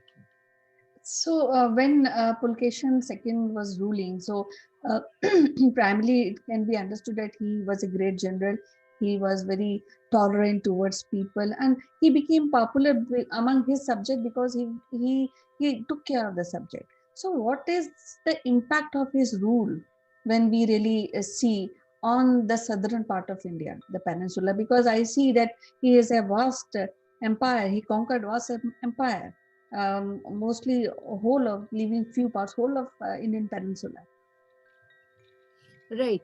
One direct impact that we can see is on the northwestern side, one of the branch of the Chalukyas got established because he appointed a person from his family as a governor of that region, and subsequently that became an independent kingdom.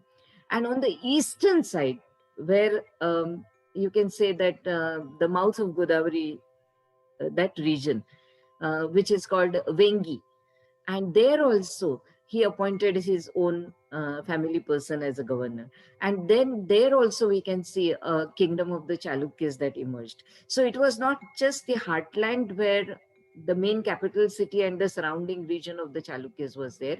Two very important houses of the Chalukyas. So when the Badami Chalukyas were not so powerful, these kingdoms still continued, flourished, and they became the torchbearers of the Chalukyan culture. So that is very interesting that you can see one of the impacts, that the lasting impact that we can see politically, that this happened.